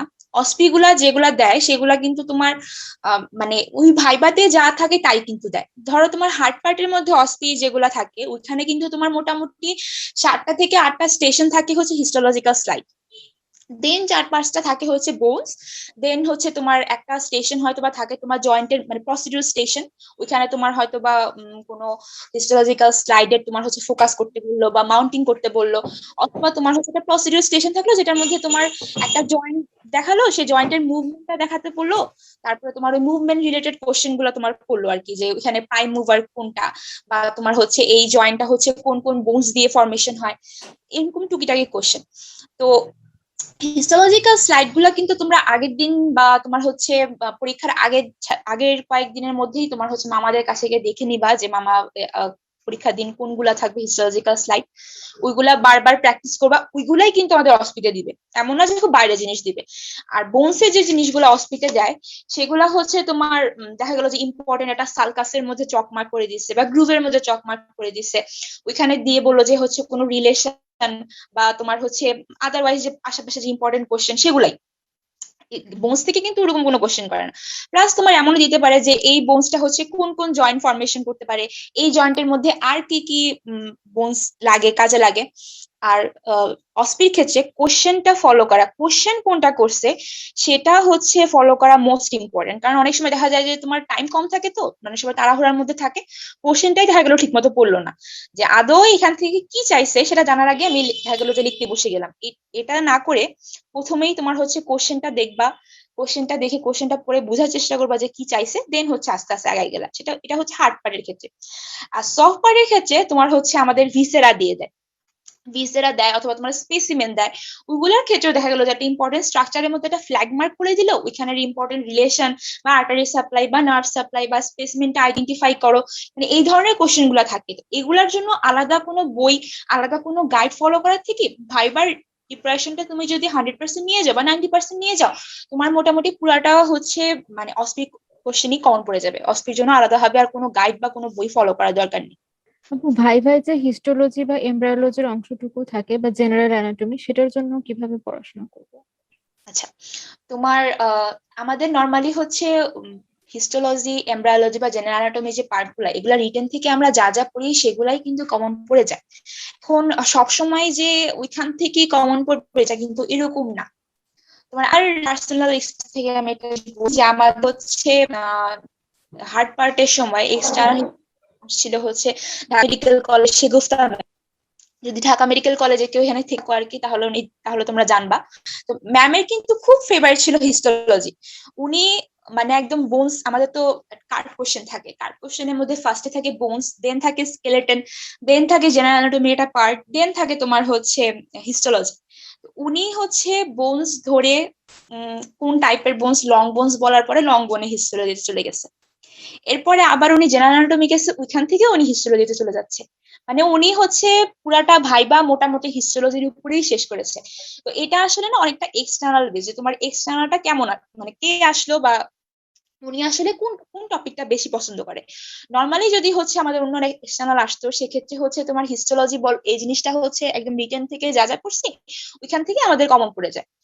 আর যেমন আমরা হচ্ছে আমরা তো বললাম যে হচ্ছে আমার ভাইবার আগে আমি 25 দিন বন্ধ পেয়েছিলাম। তো ওই 25 দিনের মধ্যে আমরা মোটামুটি খবর পেয়ে গেছিলাম যে হচ্ছে ঢাকা মেডিকেল কলেজে শেগুফতা ম্যাম আসবে, ওনার হিস্টোলজি খুব পছন্দ। তো হিস্টোলজি আমরা কিন্তু মানে ফার্স্ট ইয়ার বা সেকেন্ড ইয়ারে খুব নেগলেক্টেড একটা পার্ট ছিল হিস্টোলজি এমব্রায়োলজি, এর থেকে আমরা হচ্ছে নর্মাল অ্যানাটমিটাই বেশি পড়তাম। তো তখন হচ্ছে হিস্টোলজি মানে আমরা খুব মানে একদম প্যারা খেয়ে গেছি যে ম্যাম এত পড়া, ম্যাম ম্যাম এত হিস্টোলজি এত পছন্দ, আমরা কি করব। তো আমি বলতে গেলে তোমার পরীক্ষার আগে খালি হিস্টোলজিই পড়েছি, খালি হিস্টোলজি, মানে একদম আমাদের সেলিম রেজা স্যারের যে বইটা ছিল এটা খুবই হেল্পফুল, মানে জানকুইরা পড়ার থেকে সেলিম রেজা স্যারের বইটা হচ্ছে খুব ভালো, খুব গুছানো লেখা। ম্যাম হচ্ছে ওইটার বাইরে থেকে কোনো কোশ্চেন করে নাই, ম্যাম যা কোশ্চেনই করেছিলেন ওটা হচ্ছে আমাদের ওই সেলিম রেজা স্যারের বইয়ে ছিল, সব ছিল। তো ওইটা পড়ে যাওয়াতে মোটামুটি আমার একটা 100% একটা ভালো একটা ফিডব্যাক আমি ম্যামকে দিতে পেরেছিলাম। আর অ্যাডিশনাল কেসে আমি যেটা বলবো যে তোমার আমাদের জেনেসিস অনলাইন ইউনিভার্সিটি ইউটিউব চ্যানেলের মধ্যে হচ্ছে বাইজিৎ বোস্তামি স্যারের কিছু ইয়ে আছে, অ্যানাটমির ভিডিও আছে, প্লাস একজন ফেমাস টিচার আছেন আমাদের চন্দনা সরকার ম্যাম, উনাদের হিস্টোলজি এমব্রায়োলজি ভিডিওগুলো যদি তোমরা দেখতে পারো, তোমার মোটামুটি 90% কাভার ওইখান থেকে হয়ে যাবে। এর থেকে বাইরে আসলে কোনো কোশ্চেন করা সম্ভব না। আমাদের বাইজিৎ স্যার, অ্যানাটমির যে আমাদের চন্দনা ম্যাম, ওনারা যা পড়িয়েছেন এর থেকে বাইরে আসলে কোনো কোশ্চেন করা পসিবল না। আর এমব্রায়োলজি যে পার্টটা, এমব্রায়োলজি সেম নর্মালি হচ্ছে, যেমন আমাদের এমব্রায়োলজিতে আমাদের সফটওয়্যারে যে ম্যাম এসেছিলেন উনি এমব্রায়োলজি থেকে খুব একটা পেঁচায় নেই, জাস্ট হচ্ছে যে নর্মাল ভিসারা গুলা ছিল, ভিসারা গুলার মানে প্রসিডিউর ভাবে পার্ট আমার ব্লাড সাপ্লাই নার্ভ সাপ্লাই শেষ করার পরে উনি জাস্ট জানতে চেয়েছিলেন যে অরিজিনটা কোন থেকে হয়। আমি জাস্ট একটা বেসিক একদম এক লাইনে বলে দিয়েছি, ওটাতেই উনি স্যাটিসফাইড ছিলেন, উনি আর বেশি আগায়নি। আর হচ্ছে কিন্তু আবার ওই সেম জিনিস এক্সটার্নাল যদি ওরকম আসে, যেমন আমাদের সময় সলিমুল্লাহ মেডিকেল কলেজের যে এক্সটার্নাল ছিলেন উনি হচ্ছে প্রচুর এমব্রায়োলজি থেকে কোশ্চেন করেছিলেন, তো ওদের ক্ষেত্রে এমব্রায়োলজির ক্ষেত্রে এর জন্য একটা এক্সট্রা প্রিপারেশনের দরকার ছিল। এটার ক্ষেত্রে আমি সেম বলবো, আমি যেটা ফলো করেছিলাম এমব্রায়োলজির ক্ষেত্রে, সেলিম রেজা স্যারের একটা এমব্রায়োলজি বই আছে ছোট, ওইখানে এরকম কোশ্চেন কোশ্চেন একটু গুছায় দেওয়া আর কি, লাইনম্যানে তো একটু জটিল করে দেওয়া, সেলিম রেজা স্যারের বইয়ে একটু গুছায় দেওয়া, তো ওই বইটা ফলো করলে আমার মনে হয় যে তোমার হিস্টোলজি বা এমব্রায়োলজি যেটাই বলো না কেন, ভাইবা বলো রিটেন বলো, কোনোটাতেই তোমরা আটকাবা না। হার্ড পার্টের ভাইভার জন্য কিভাবে পড়বো? যে বোনস তো আসলে 19-20 ব্যাচ তো হাতে ধরে পড়তেই পারেনি, ওরা কিভাবে প্রিপারেশন নেবে? আচ্ছা, বোনস জিনিসটা কিন্তু মোটামুটি সবার হাতে থাকে, ঠিক আছে? তোমার সফট পার্টের যে ভিসেরা জিনিসগুলো, ভিসেরা তো আর সবার হাতে থাকা পসিবল না, সবারই মোটামুটি কম বেশি একটা করে বোন সেট আছে। এখন অনেকে আছে যারা শেয়ারে কিনছো, কিংবা হচ্ছে তোমরা হয়তোবা হলে রেখে আসছো বোনসের সেটটা তোমরা বুঝো নাই যে হচ্ছে এত টাইম ধরে একটা বিশাল একটা গ্যাপ পড়ে যাবে। তো তাদের ক্ষেত্রে আমি যেটা বলবো যে তোমরা হচ্ছে একটা বেস্ট একটা মানে ছবির গাইড, মানে আমরা যেটা পড়তাম যে হচ্ছে নিটারের যে কালার অ্যাটলাসটা আছে, ওইটা পাশে রেখে তোমরা যদি তার এর পাশে যদি বইটা রেখে পড়তে পারো, তাহলে মনে হয় আমার মানে কিছুটা হলেও তোমার কাভার হবে। আর হচ্ছে তোমার মানে অ্যানাটমির ক্ষেত্রে তোমরা কিন্তু স্টাডি পার্টনার ছাড়া পড়া কিন্তু মানে উচিত না, ঠিক আছে? ফিজিওলজি বায়োকেমিস্ট্রিতে তুমি হয়তো বা একলা একলা পড়ে কিছুটা পার পেতে পারো, কিন্তু অ্যানাটমিতে তুমি যদি না বলো, কারণ তোমার ভাইবা বোর্ডে তোমার সাফল্য কিন্তু নির্ধারণ করবে যে তুমি কতটুকু বলতে পারতেছো। তো তুমি যদি আগে থেকে ডেমো না দিয়ে বা তুমি কাউকে হচ্ছে না বললা, বা তুমি হচ্ছে নিজে কারো থেকে না শুনলা, তাহলে কিন্তু তোমার পরীক্ষা তুমি যতই পড়ো না কেন পরীক্ষা হলে কিন্তু তোমার মুখ খুলবে না, তোমার পারফরমেন্স কিন্তু ভালো হবে না। তো এখন তোমরা ঘরে থাকলেও তোমাদের কিন্তু সুযোগটা আছে যে তোমরা হচ্ছে 2-3 জন ফ্রেন্ড জুমে হোক বা হোয়াটসঅ্যাপে হোক বা যেখানেই হোক তোমরা একসাথে বসে ডিসকাস করে দেন পড়লা, যে হচ্ছে তুমি বললো যে হ্যাঁ তুই একটা বোনস বল, আমি আরেকটা বোনস বলতেছি, তো একজন বললো আরেকজন হচ্ছে দেখে দেখে বইটা মিলালো, তো এইভাবে করলে কিন্তু হচ্ছে তোমার মোটামুটি মানে কাভার হয়ে যায়, কোন রকম কাভার হয়ে যায়। এখন যার স্টাডি পার্টনার নাই সে কি করবে? সে কি কিছু করবে না, সে হচ্ছে তোমার আয়নার সামনে দাঁড়ায় দাঁড়ায় প্র্যাকটিস করবে, অ্যাটলিস্ট বলবে। সে শুধুমাত্র গদ বাঁধা বই খুলে যে পড়ে যাবে, এই জিনিসটা অ্যাভয়েড করা অ্যানাটমির ক্ষেত্রে উচিত। মানে এই কাজটা করলে অ্যাকচুয়ালি অ্যানাটমি ভাইবার ক্ষেত্রে বিপদে পড়ার সম্ভাবনা বেশি। অ্যানাটমির আগে তুমি যত বলবা তত তোমার ভাইবার পারফরমেন্স ভালো হবে। আপু, বোনসে আমাদের অনেক অ্যাটাচমেন্ট মনে রাখতে হবে, এত এত মাসেলের অ্যাটাচমেন্ট কিভাবে মনে রাখবো? বোনসে এত মাসেল অ্যাকচুয়ালি তোমার পরীক্ষা হলেও দেখা যায় না, এত মাসেল ধরে না। মানে মেইন যে বড় মাসেল গুলা থাকে ওই বড় মাসেল গুলাই ধরে, এর থেকে বেশি ওনারা ধরে না। বোনসে মেইনলি তোমার প্রথমেই ধরবে তোমার অ্যানাটমিক্যাল পজিশনটা, তারপরে তোমার হচ্ছে আইডেন্টিফাইং পয়েন্টসটা, এটা লেফট সাইডের নাকি রাইট সাইডের, এটার মধ্যে পার্টস গুলা কি কি আছে, দেন হচ্ছে ওই বোনস এর মধ্যে ইম্পর্টেন্ট কি কি স্ট্রাকচার আছে, ইম্পর্টেন্ট কোন মাসেল আছে, ওই মাসেলের ইম্পর্টেন্ট কাজটা কি, ওইভাবে ধরবে। একদম গদ বাঁধা বইয়ের মধ্যে যেরকম ছোট বড় সব মাসেল আছে, এত মাসেল অ্যাকচুয়ালি মনে রাখার দরকার নেই। যেটা তোমরা এতদিন ধরে পড়ছো, পড়তে পড়তে অবশ্যই তোমরা বুঝবা যে কোন মাসেলটা বলা ইম্পর্টেন্ট, কিংবা তোমার কোন নার্ভ সাপ্লাইটা বলা ইম্পর্টেন্ট, ওইভাবে করেই তোমার বলা লাগবে। এত মাসেলের অ্যাটাচমেন্ট বা এত কিছুর অ্যাটাচমেন্ট কিন্তু অ্যাকচুয়ালি পরীক্ষা হলের মধ্যে ধরে না, আর এত কিছু অ্যাকচুয়ালি মনে রাখাও পসিবল না। আপু, ভিসেরার জন্য কিভাবে পড়বো? ভিসেরা তো আসলে 19-20 ব্যাচ তো দেখতেই পারেনি ভিসেরা বলতে গেলে, ভিডিওতে দেখি ওদের সবটা। ভিসেরার জন্য কিভাবে পড়াশোনা করবে? ভিসেরার ক্ষেত্রে এটা আসলে মানে মানে আমাদের 19-20 ব্যাচের জন্য খুবই ব্যাড লাগ অ্যাকচুয়ালি বলতে হয়। ওরা অ্যাকচুয়ালি আমার মনে হয় না দু একটা মেডিকেল ছাড়া কেউ টার্মও দিতে পারছে, হয়তোবা ওরা হয়তো 1-2টা কার্ড দিয়ে হয়তোবা ঘরে বসে গেছে, ওরা অ্যাকচুয়ালি পরীক্ষার এই জিনিসগুলা কি এটা জানেই না। তো এক্ষেত্রে তোমার হচ্ছে একটা কাজ করতে পারো, যেটা সেটা নিটার। নিটার ছাড়া অ্যাকচুয়ালি এখন আর কোনো কিছুই করার নাই। কারণ আমাদের মেডিকেল কলেজগুলোর মধ্যে যে ভিসেরা গুলা থাকে ওইগুলো একদম অন্যরকম থাকে। তুমি বই থেকে হাজার পড়ে গেলে বা তুমি নিটার থেকে হাজার পড়ে গেলে, দেখা গেল তুমি ভিসাটা হাতে নিলে তুমি সার্ফেসই চিনতেছো না, বা বর্ডার কোনটা সেটাই চিনতেছো না। এই জন্য ভিসাটা কিন্তু হাত দেওয়া অনেক বেশি জরুরি। কিন্তু এখন যেহেতু তোমাদের ওই অপশনটা নাই, সেক্ষেত্রে তোমরা হচ্ছে নিটারটা পাশে রাখবা। নিটারটা পাশে রেখে দেন হচ্ছে তোমরা অ্যানাটমি যে তোমরা যে বইটা ফলো করো আর কি, তোমরা যেটা বিশ্বম ফলো করো আর বিডি চৌরাশা ফলো করো আর একে দত্ত ফলো করো, যেটাই ফলো করো না কেন, ওই বইটা নিটারটা পাশে রেখে দেন আস্তে আস্তে পড়ার চেষ্টা করবে। এটাই এখন বেস্ট অপশন। কারণ মানে তোমাদের ভিসা তো তোমাদের পক্ষে এখন ধরা সম্ভব না। এখন তোমাদের যেহেতু ভ্যাকসিনেশন দিচ্ছে, তোমাদের ভ্যাকসিনেশন একটা শিডিউল চলে আসছে, আমরা আশা করতে পারি যে তোমার হচ্ছে আগামী 1 বা 2 মাসের মধ্যে হয়তো বা কলেজ খুলবে। তখন তোমাদের প্রফের আগে হয়তো বা তোমরা 15 দিন হোক 20 দিন হোক একটা ভালো অ্যামাউন্টের টাইম পাবা। তো ওই টাইমের মধ্যে তোমাদের হয়তো প্রিপারেটরি কিছু ক্লাস হবে, ওই ক্লাসগুলা তোমরা কেউ মিস দিবা না, ভুলেও মিস দিবা না।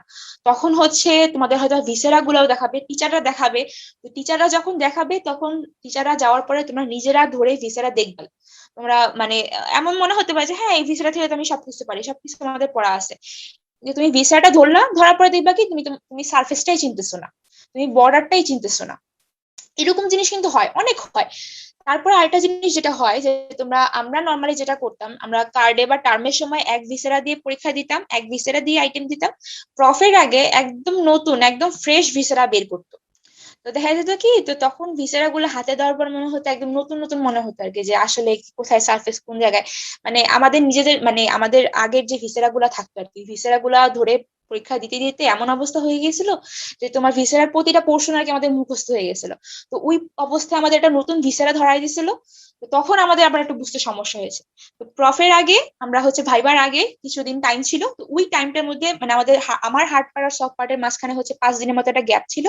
ওই গ্যাপের মধ্যে হচ্ছে আমরা রেগুলারলি কলেজে গিয়ে দেন হচ্ছে ভিসেরা ধরে ধরে হচ্ছে ডেমো দেওয়া। একজন ডেমো দিল আমি শুনলাম, অথবা আমি ডেমো দিলাম আরেকজন শুনলো, ওরকম করছি। তো হয়ে গেছে মোটামুটি। তোমাদেরও আশা করি আমরা দোয়া করি যে হচ্ছে খুব তাড়াতাড়ি কলেজটা খুলে দিক, তোমরা অ্যাকচুয়ালি একটা মানে প্র্যাকটিক্যাল কিছু করার টাইম পাও, তাহলে ইনশাল্লাহ তোমাদের মানে পরীক্ষাটা ভালো হবে। টেনশনে কিছু নাই। এখন সবাই অ্যাকচুয়ালি সেম সিচুয়েশনের মধ্যেই যাচ্ছে, এমন না যে তোমার এক মেডিকেলের বন্ধ অন্য সব মেডিকেল খোলা, এরকম কিন্তু না, সবারই মেডিকেল বন্ধ। তোমরা হয়তো 2 মাস বা 3 মাস ক্লাস করে বাসায় বসে গেছো। ইনশাল্লাহ সামনে কলেজ খুলবে, তখন তোমাদেরকে হচ্ছে ভিসাটা দেখানোর ব্যবস্থা করা হবে। তখন তোমরা দেখবা। আপাতত নিটাটা দিয়েই তোমরা কাজ চালাও। ভাইভার জন্য কোন বই ফলো করলে ভালো হয়?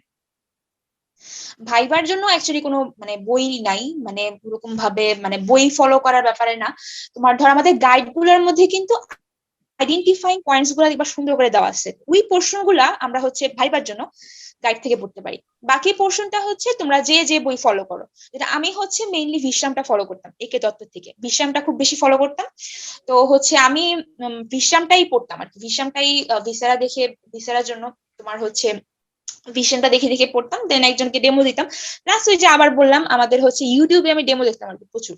আমার নিজে যেটা মনে পড়ে যে আমার হার্ড পার্ট পরীক্ষার আগে তোমার হচ্ছে যে আমি তো বললাম এই যেহেতু আমাদের হিস্টোলজির ম্যাডাম খুব বেশি ধরতো, তখন চন্দনা সরকার ম্যাম হচ্ছে নতুন নতুন ফেসবুক মানে ইউটিউবে হচ্ছে ভিডিও আপলোড করা স্টার্ট করেছিলেন।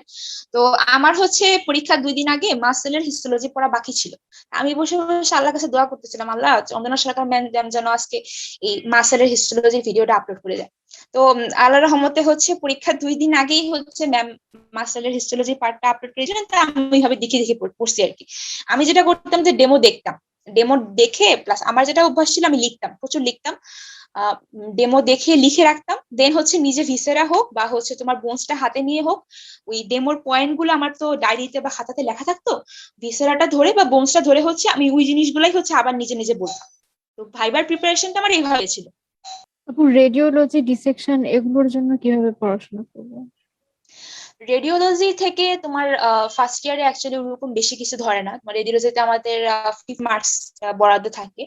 রেডিওলজিতে নর্মালি যেটা আমাদের ধরে যে হচ্ছে তোমার মানে ডেসক্রাইব করা আর কি, হচ্ছে এই নেক্সট না আগে কন্ট্রাস্টে কোন ইউ হচ্ছে তোমার কোন কোন অ্যাবিলিটি দেখা যাচ্ছে আর কি অর্গা তোমার হচ্ছে একটা আইডেন্টিফাই করতে এরকম হচ্ছে জি করে, এর থেকে বেশি কিছু জিজ্ঞেস করে না রেডিওলজিতে।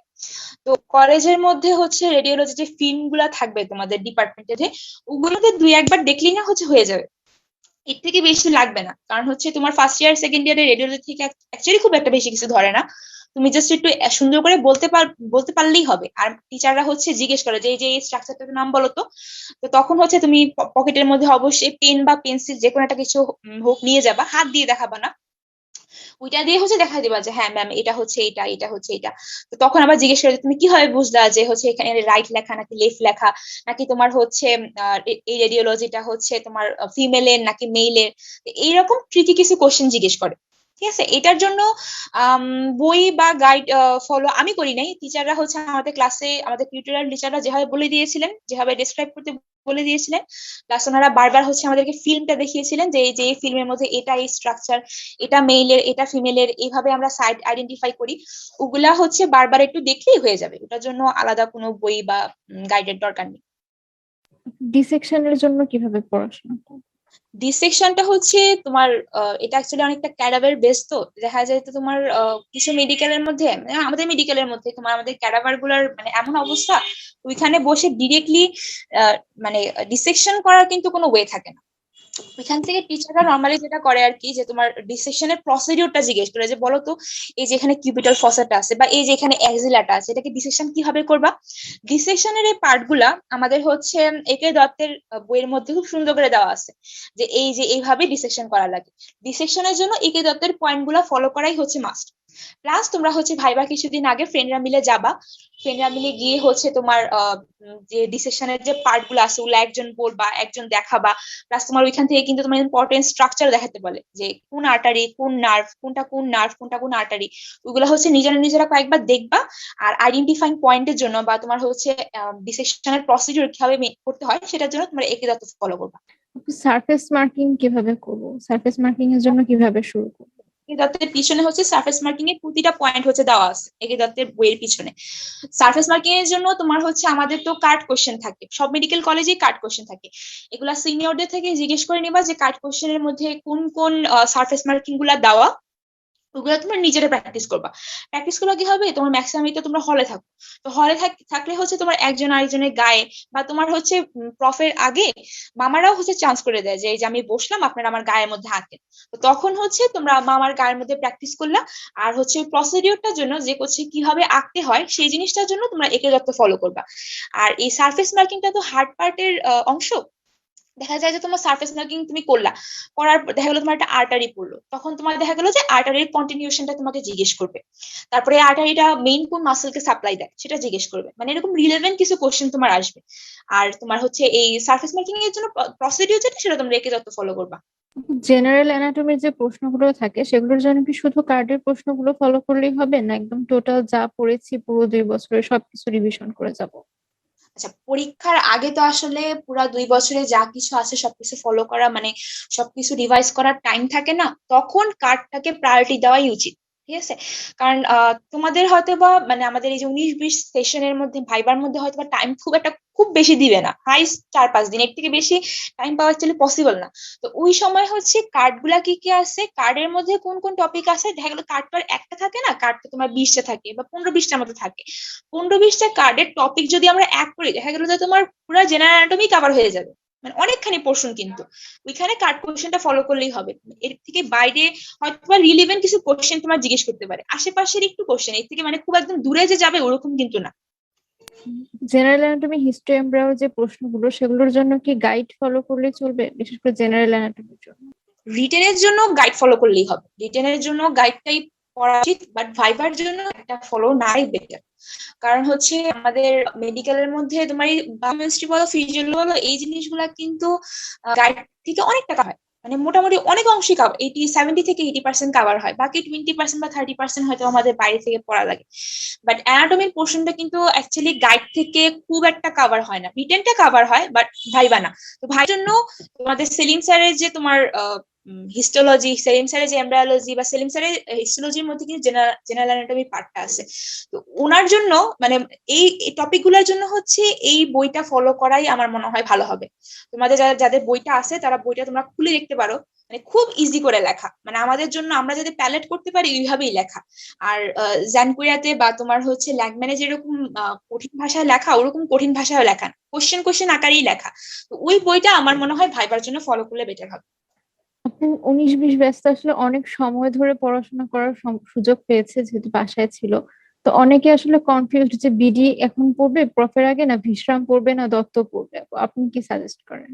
আচ্ছা, তোমার এটা আসলে সবার পার্সোনাল চয়েস। হ্যাঁ, একজন একে দত্ত পড়ছে, তারপরে একজন হয়তোবা তোমার ভিশাম পড়ছে, আর একজন হয়তোবা তোমার হচ্ছে বিলি চৌরাশি পড়ছে। তো এটা আসলে এক একজনের পার্সোনাল চয়েস। সারা বছর তুমি যে বইটা ফলো করছো পরীক্ষার আগে সেই বইটাই ফলো করবা। এমন না যে তুমি সারা বছর একে দত্ত ফলো করছো, পরীক্ষার আগে তোমার মনে হলো যে তুমি বিশ্রামটা একটু উল্টায় দেখি, দরকার নেই। সারা বছর যদি যদি তুমি একে দত্ত পড়ে থাকো, তাহলে পরীক্ষার আগেও তুমি একে দত্তটাই একটু উল্টায় যাও। ভাইবার জন্য, রিটেনের জন্য, রিটেনের আগে তুমি অ্যাকচুয়ালি একে দত্ত বলো, বিশ্রাম বলো বা বিধি চৌরাশি বলো, কোনোটাই খোলার টাইম পাবা না। তখন তোমাকে গাইডটাই ফলো করতে হবে, কারণ আমাদের তো দুইটা পেপার হয়, paper one paper two. Paper two তে তোমার হচ্ছে অ্যাবডোমেন, থোরাক্স, তারপর আপার লিম, লোয়ার লিম সবগুলো থাকে। আর তোমার হচ্ছে পেপার ওয়ান এর মধ্যে হচ্ছে histology, embryology, head neck, neuro anatomy, এই প্রশ্নগুলো থাকে। এগুলো কিন্তু অনেক ভাস্ট। আর তোমরা কিন্তু মানে হচ্ছে টাইমও খুব কম পাবা, মানে রিটেনের আগে এটা আমরা প্রেডিক্ট করতেছি আর কি, যে হচ্ছে টাইম কম পাবা। তো এই টাইম গুলোর মধ্যে তখন হচ্ছে রিটেনের জন্য গাইডটা ফলো করো, অন্য কোনো বই ফলো করার দরকার নেই তখন। যদি হ্যাঁ তুমি যদি কিছু পোর্শন যদি বই থেকে পড়ে থাকো, তো ওই জিনিসগুলো একটু দেখতে পারো, সেটা দুই একটা টপিকের জন্য। কিন্তু ভাইবার আগে তোমার ভাইবা কিন্তু তোমার গাইড দিয়ে হবে না, সেটা কিন্তু তোমার বই ফলো করতে হবে। সেটা যেই বই হোক, তুমি সারা বছর যে বই ফলো করছো সেই বইটাই। আপু, খাতায় কি কোনো হাইলাইট করার জন্য অন্য কালারের পেন ইউজ করা যাবে? হ্যাঁ, অবশ্যই যাবে। তোমার হচ্ছে আম, সেটার জন্য ব্লু কালারটাই বেস্ট। রেড কালার বা তোমার হচ্ছে গ্রিন কালার, এই ধরনের কালার গুলা হচ্ছে খাতার মধ্যে অ্যাভয়েড করাই হচ্ছে শ্রেয় আর কি। কারণ এই কালার গুলা ইউজ করলে টিচাররা অনেকটা অফেন্ডেড হয়, কারণ টিচাররা তোমার লাল কালি দিয়ে খাতা দেখে, আর হচ্ছে সবুজ কালি ওনারা রিমার্ক করে আর কি। তো এই দুইটা কালার ছাড়া মানে ব্লু কালারটা ইউজ করাই সেফ। এটাই শুধুমাত্র ইউজ করা যায়, বাকিটুকু আর না ইউজ করাই ভালো। আপু, ফিগার আঁকার ক্ষেত্রে অনেক সময় তাড়াহুড়ো থাকে, তো তখন যদি পেন দিয়ে ফিগার এঁকে নেয় কেউ, তাহলে কি সমস্যা হয় বা মার্ক কাটে এটার জন্য? আচ্ছা, তোমার পেন দিয়ে তো ফিগার অ্যাকচুয়ালি আঁকা উচিত না, ঠিক আছে? তো অনেকে করে যেটা, যে তোমার হচ্ছে ওই যে আর্টারি ভেইন বা নার্ভ গুলা তোমার হচ্ছে পেন দিয়ে আঁকা ট্রাই করে, অনেক টকটকা দেখা যায়, মানে তো সুন্দর দেখা যায় আর কি। এই জিনিসগুলো অ্যাভয়েড করাই ভালো। কারণ হচ্ছে তোমার দেখা গেল যে তোমরা কালার পেন্সিল ইউজ করলে তুমি একটা জিনিস আঁকলা, আঁকার পরে তোমার মনে হলো যে না, এই জিনিসটা এইভাবে না ওইভাবে আঁকতে হবে, বা একটু ভুল হয়ে গেল, তখন কিন্তু তোমার একটা মুছার অপশন থাকে। তুমি কলম দিয়ে যদি আঁকো, তোমার কিন্তু কোনো মুছামুছির অপশন নেই। তখন কিন্তু তুমি বিপদে পড়ে যাবা, তোমার হাতে টাইম থাকবে না, প্লাস তাড়াহুড়া করে তুমি কখন কি কোনটা আঁকবা। তো এই ক্ষেত্রে পেন্সিলটা ইউজ করাই সেফ। কালার পেন্সিল ইউজ করো, আর হচ্ছে বাকিটা নর্মাল পেন্সিল ইউজ করো।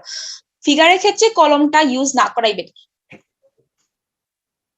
আপু, আমরা তো ভাইভার সময় সবসময় শুনেছি যে আগের দিন যাদের ভাইভা হয় আমরা তাদের প্রশ্ন শুনে যে অভ্যস্ত।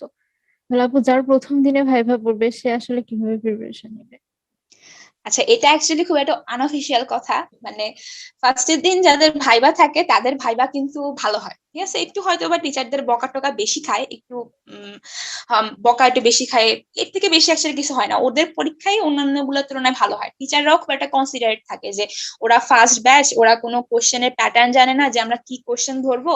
তো ওনারা হচ্ছে ওইভাবেই কোশ্চেন গুলা করে, ইজি থেকেই শুরু করে। ইজি থেকে শুরু করার পরে আস্তে আস্তে তোমার লেভেল অনুযায়ী ওনারা হচ্ছে আগাবে, ঠিক আছে? তো ফার্স্টের দিন যাদের পরীক্ষা পড়ে তাদের তারা অ্যাকচুয়ালি লাকি, ঠিক আছে? তারা অ্যাকচুয়ালি খুব লাকি। তাদের কোশ্চেন গুলাও খুব একটা মানে কঠিনের দিকে যায় না, প্লাস ওদের পরীক্ষাগুলোও ভালো হয়। আমি যেমন হচ্ছে আমার অ্যানাটমিতে আমি প্রথম দিকে ছিলাম, আমি আমি আমার দিনের একদম ফার্স্ট জন ছিলাম। আমার ভাইবা হচ্ছে আমাকে দিয়ে শুরু হয়েছে। তো প্রথম দিকে যারা থাকে তারা লাকি, তাদের জন্য ভালো, তাদের অ্যাকচুয়ালি ভয় পাওয়া উচিত না। যে হচ্ছে মানে খারাপ পরীক্ষা দেওয়ার বা টিচার কোন ধরনের কোশ্চেন থাকবে। টিচাররাও তো একসময় না একসময় স্টুডেন্ট ছিল, ওনারা তো জানে যে হচ্ছে প্রথম দিন যারা পরীক্ষাতে আসে তারা কোন ধরনের মানে ভয় নিয়ে আসে, এটা ফিয়ার থাকে ওদের মধ্যে। তো ওনারা ওইভাবেই হচ্ছে পরীক্ষাটা নেয়, এটা নিয়ে অ্যাকচুয়ালি ভয় পাওয়ার মতো কিছু নাই। আপু, লাকি থেকে আরেকটা প্রশ্ন করে, লাকি স্লাইডের জন্য প্রিপারেশন কি এখন থেকে শুরু করব, না একদম ভাইভার আগে দিয়ে নিলেই চলবে? লাকি স্লাইডের তো এখন আসলে প্রিপারেশন তোমাদের নেওয়া পসিবল না, কারণ লাকি স্লাইড তোমরা এখন আর দেখতে পারতেছো না, তোমাদের তো এগুলো কলেজে সবকিছু। লাকি স্লাইড ক্ষেত্রে আমরা যা মানে সবসময় করি আর কি, যে হচ্ছে তোমার ইন্টারনাল ফিচারের থেকে আমরা এক্সটার্নাল ফিচারটাই বেশি দেখি, যে কোন স্লাইডটা কোনা ভাঙা, কোন স্লাইডটা একটু দেখতে পিঙ্ক, কোন স্লাইডটা একটু দেখতে ভায়োলেট, ওইরকম করে আমরা দেখার ট্রাই করি। তো এই জিনিসগুলো হ্যাঁ অবশ্যই দেখবা, এক্সটার্নাল ফিচার তো দেখবাই। তোমার হচ্ছে পরীক্ষার কয়েকদিন আগে তোমরা সবাই মিলে হচ্ছে মামার কাছে যাবা, মামাকে বলবা কোন স্লাইড গুলা থাকতে পারে, ওই স্লাইড গুলো একটু দেখবা, অ্যাটলিস্ট দেখে নিবা। কারণ টিচাররা কিন্তু তোমাদের দেখতে আসবে, যখন তোমার লাকি স্লাইডের প্রশ্নগুলো যখন চেক করতে আসবে, তখন কিন্তু ওনারা দেখবে যে হ্যাঁ দেখি তো ঠিক মতো ফোকাস করছো কিনা। তখন তখন যদি ফোকাসিংটা উল্টাপাল্টা হয় বা তুমি যদি বলতে না পারো, তাহলে কিন্তু এটা সমস্যা হয়ে যায়, যে বলতে পারতেছো না, ফোকাস করতে পারতেছো না, খাতার মধ্যে ঠিকই লিখে বসে আছো, এটা ঝামেলা হয়ে যায়। তো হচ্ছে এই জিনিসগুলো আগে থেকে একটু প্র্যাকটিস করা ভালো। এখন তো বাসায় বসে, বাসায় যে তোমরা বাসায় বসে তো আর লাকি স্লাইড প্র্যাকটিস করা পসিবল না। যখন কলেজ খুলে দিবে, তখন ইনশাল্লাহ হচ্ছে স্লাইডটা সুন্দর করে ফিক্স করা, সেট করা, মাউন্টিং করা, ফোকাস করা, এই প্রশ্নগুলো হচ্ছে খুব ভালো মতো শিখে নিবা। এন্ড হচ্ছে লাকি স্লাইড থেকে তোমাদের সে লেখা লাগে হচ্ছে আইডেন্টিফিকেশন পয়েন্ট গুলাই মেইন, আর হচ্ছে ফিগারটা মেইন। ওইগুলো আস্তে আস্তে এখন থেকে প্র্যাকটিস করা শুরু করে দাও, যেহেতু টাইম অনেক পেয়েছে। সেহেতু আমার মনে হয় এখন থেকেই তোমার ফিগার গুলা প্র্যাকটিস করা খুব জরুরি, হিস্টোলজি ওইগুলা এখন থেকে প্র্যাকটিস করা শুরু করলেই ইনশাল্লাহ লাকি সাইডের প্রশ্নগুলো ভালো হবে। আপু এই ছুটির মধ্যে আসলে অনেকেরই সেরকম প্রিপারেশন করা হয়নি, অনেকে হয়তো নেটওয়ার্কের জন্য বা প্রত্যন্ত অঞ্চলে থাকার কারণে ক্লাস রেগুলার করতে পারেনি, এখন শুরু করছে প্রিপারেশন। তো তারা কিভাবে অ্যানাটমির জন্য প্রিপারেশন শুরু করতে পারে? প্রিপারেশনের কিন্তু ভিডিও দেয়, যেমন আমাদের জেনেসিস মধ্যে কিন্তু এখন ফার্স্ট ক্রপে যে ক্র্যাশ প্রোগ্রাম চলছে, আমাদের মেন্টররা আলহামদুলিল্লাহ অনেক ভালো, ইফিশিয়েন্ট আমাদের মেন্টররা। ওই ক্লাসগুলা রেগুলার করা, রেগুলার এক্সাম দেওয়া, প্লাস হচ্ছে আমাদের জেনেসিসে ইউটিউবে আমাদের বাইজি স্যার সহ আরো কিছু শ্রদ্ধেয় স্যার ম্যাডামের ক্লাস আছে, ক্লাসগুলো ফলো করা। প্লাস তোমার হচ্ছে যদি তোমাদের প্রিফারেবল অন্য কোনো মেন্টর মানে অন্য কোনো টিচারের ইউটিউবে ভিডিও থাকে, সেগুলো তোমরা হচ্ছে ফলো করতে পারো। সেগুলা ফলোই তোমাদের এখন মোটামুটি প্রিপারেশন হয়ে যাবে। আমি আমি আমার নিজের এক্সপিরিয়েন্স বলি, তোমার হচ্ছে দেখা গেলো যে অ্যানাটমির পরীক্ষার 1 মাস বা 2 মাস আগেও আমার প্রিপারেশনটা খুবটা যে না আমি স্যাটিসফাইড ছিলাম না। আমি ওই 1 মাস আগেই আমার এত প্রিপারেশন হয়ে 1 মাসের মধ্যে আমি এমন ভাবে প্রিপারেশন নিয়ে গেলাম যে পরীক্ষার আগে আমি খুব স্যাটিসফাইড ছিলাম যে হ্যাঁ আমি একটা ভালো প্রিপারেশন নিয়ে পরীক্ষা হলে ঢুকছি। তো ওইটার জন্য আমি যেটা ফলো করছিলাম যে তোমার হচ্ছে পড়তাম এন্ড লিখতাম, ঠিক আছে। বোনস এর পার্ট গুলো তো অ্যাকচুয়ালি লেখালেখি কিছু নাই, ওগুলা হচ্ছে বোনস গুলা ধরে তুমি নিজে নিজে হচ্ছে পড়লা, সেটা শেষ। বাট বাকি পোর্শন গুলা পড়ো, একটু লেখা ট্রাই করো, ঠিক আছে, লেখা ট্রাই করো, তোমার তাহলে হচ্ছে মনে থাকবে ভালো, তোমার মেমোরাইজ করতে ইজি হবে। আর হচ্ছে তুমি বলো তোমার স্টাডি পার্টনারকে তুমি রাখো, তুমি জুমে হোক এনি মিডিয়ার মাধ্যমে তুমি তোমার স্টাডি পার্টনার সাথে ডিসকাস করো, কারণ এখনই টাইম। হয়তোবা তোমরা 2 থেকে 2.5 মাসের মতো আরো টাইম পাবা প্রফের আগে, এই টাইমটা তোমরা ইউটিলাইজ করো, ইনশাল্লাহ পরীক্ষা অনেক ভালো হবে। আগে কি করছো সেটা মনে করা দরকার নেই, এই 2-3 মানে 2-2.5 মাসও কিন্তু এনাফ একটা ভালো প্রিপারেশন নেওয়ার জন্য। আপু এক্সাম হলে যেহেতু এক্সাম দিতে পারেনি 19-20 ব্যাচ, অনেকের আসলে এক্সাম ফোবিয়া জন্মে গেছে, তাহলে ওরা এক্সামের জন্য আসলে এই ভয়টা কিভাবে কাটাবে? এটা তো অ্যাকচুয়ালি তোমার সব স্টুডেন্টরাই মানে এক্সাম তুমি দাও আর না দাও, এক্সাম ফোবিয়া সবারই আছে, আমারও আছে, আমার নিজেরও আছে এক্সাম ফোবিয়া। আমি এক্সামের আগে দিয়ে আমি খুব ভয়টা পাই আর কি। তো এইটার জন্য আমি যেটা ফলো করি আর কি, যে তোমার হচ্ছে একটা প্রিপারেশন তোমার ভালো থাকে, যদি তোমার প্রিপারেশন ভালো থাকে তাহলে দেখবা তোমার ভয়টা না অনেকখানি কমে গেছে। আমার তো দরকার নেই তোমার পরীক্ষার আগের দিনের জন্য আমি এক গাদা পড়া জমায় রাখলাম, পরীক্ষা হলে কি আমি কাঁপতে কাঁপতে ঢুকলাম, কোনো দরকার নেই জিনিসগুলো। আমি প্রিপারেশনটা আরো কিছুদিন, সবাই যদি 7 দিন আগে প্রিপারেশন শুরু করে, আমি 15 দিন আগে শুরু করলাম, সবাই 15 দিন আগে শুরু করলাম, আমি 1 মাস আগে থেকে শুরু করলাম। প্রিপারেশনটা যদি তোমার ভালো হয়, এক্সাম তোমার এমনিই ভালো হবে। আর আমার যেটা মনে হয় যে তোমার হচ্ছে কলেজগুলো যদি খুলে দেয়, খুলে দেওয়ার পরে তোমাদের অ্যাকচুয়ালি একটা হলেও তোমাদের হয়তোবা টার্ম বা কোনো কিছু ওনারা অফলাইনে নিবে, টিচাররা হয়তোবা নিবে। তো তখন নিলেই তোমরা ওই সময় পরীক্ষাটা দিলেই তোমাদের এক্সাম ফোবিয়াটা ইনশাল্লাহ কেটে যাবে। আপু অনেকেরই এখন কলেজে টানা এক্সাম চলবে, হয়তো প্রফের আগ পর্যন্তই চলতে পারে, তাহলে ওরা কিভাবে আসলে সময়টা ম্যানেজ করবে প্রফের আগে? আসলে প্রফের আগে এখন পরীক্ষা হওয়া কিন্তু ভালো, এখন কিন্তু অ্যাকচুয়ালি ওরকম ভাবে পড়ার টাইম না। এখন কিন্তু পড়া কিন্তু যা হওয়ার গত 1 বছর বা গত 1.5 বছরের মধ্যেই পড়া হয়ে গেছে। এখন তোমাদের যেটা করা লাগবে সেটা হচ্ছে আমি যে পড়লাম এই পড়াটাকে ফিডব্যাক দেওয়া। যেহেতু এতদিন তোমাদের এক্সাম হয় না, এতদিন তো অবশ্যই মানে সবাই বসেছিল না, হ্যাঁ একটু পড়ার হয়তো বা গতি কমে গেছে, কিন্তু বসে তো কেউই ছিল না, সবাই ইনশাল্লাহ মানে আলহামদুলিল্লাহ একটু হলেও পড়ছে, আমাদের জেনেসিসের সাথে হোক বা কলেজের সাথে হোক, যেহেতু আইটেম গুলা চলছে অবশ্যই পড়ছে। তো যেদিন যে পরীক্ষা থাকবে, এখন যদি তোমার পরীক্ষার চাপ অনেক বেশি থাকে, যেদিন যে পরীক্ষা থাকবে পরীক্ষার আগের দিন পরীক্ষার পড়াটা সুন্দর করে পড়লো, পড়ার পরে হচ্ছে তোমার ওটা স্টাডি পার্টনার সাথে ডিসকাস করলো, করার পরে দেন হচ্ছে পরীক্ষা দিল। এখন যত পরীক্ষা বেশি দিবে তার কিন্তু সামনের প্রফের প্রিপারেশন তত বেশি ভালো হবে। কারণ আমি অ্যাকচুয়ালি অনেক গদ বাঁধা পড়েই যাচ্ছি, যদি আমি এক্সামই না দিলাম তাহলে কিন্তু আমি বুঝলাম না যে আমার অবস্থাটা কোন জায়গার মধ্যে আছে, আমার কি অবস্থার উন্নতি প্রয়োজন, আমার কোন কোন জায়গার মধ্যে অবস্থার উন্নতি প্রয়োজন, ওই জিনিসগুলো কিন্তু আমরা বুঝবো না। তো এক্সাম হওয়াটা আমার মনে হয় মানে খুব ভালো একটা জিনিস যে এক্সাম হোক। হ্যাঁ এখন প্রেশার বেশি লাগবে, মেডিকেল প্রেশারের জায়গায় মেডিকেলে আসবা, পড়ার প্রেশার থাকবে অনেক বেশি, এটাই নিয়ম। তো এই প্রেশার গুলা এখন একটু হ্যান্ডেল করার চেষ্টা করতে হবে। অন্যান্য কাজগুলা ফেসবুক হোক বা অন্যান্য যে আনুষঙ্গিক কাজগুলো আমরা করি ওই জিনিসগুলো একটু কমাই দিলাম।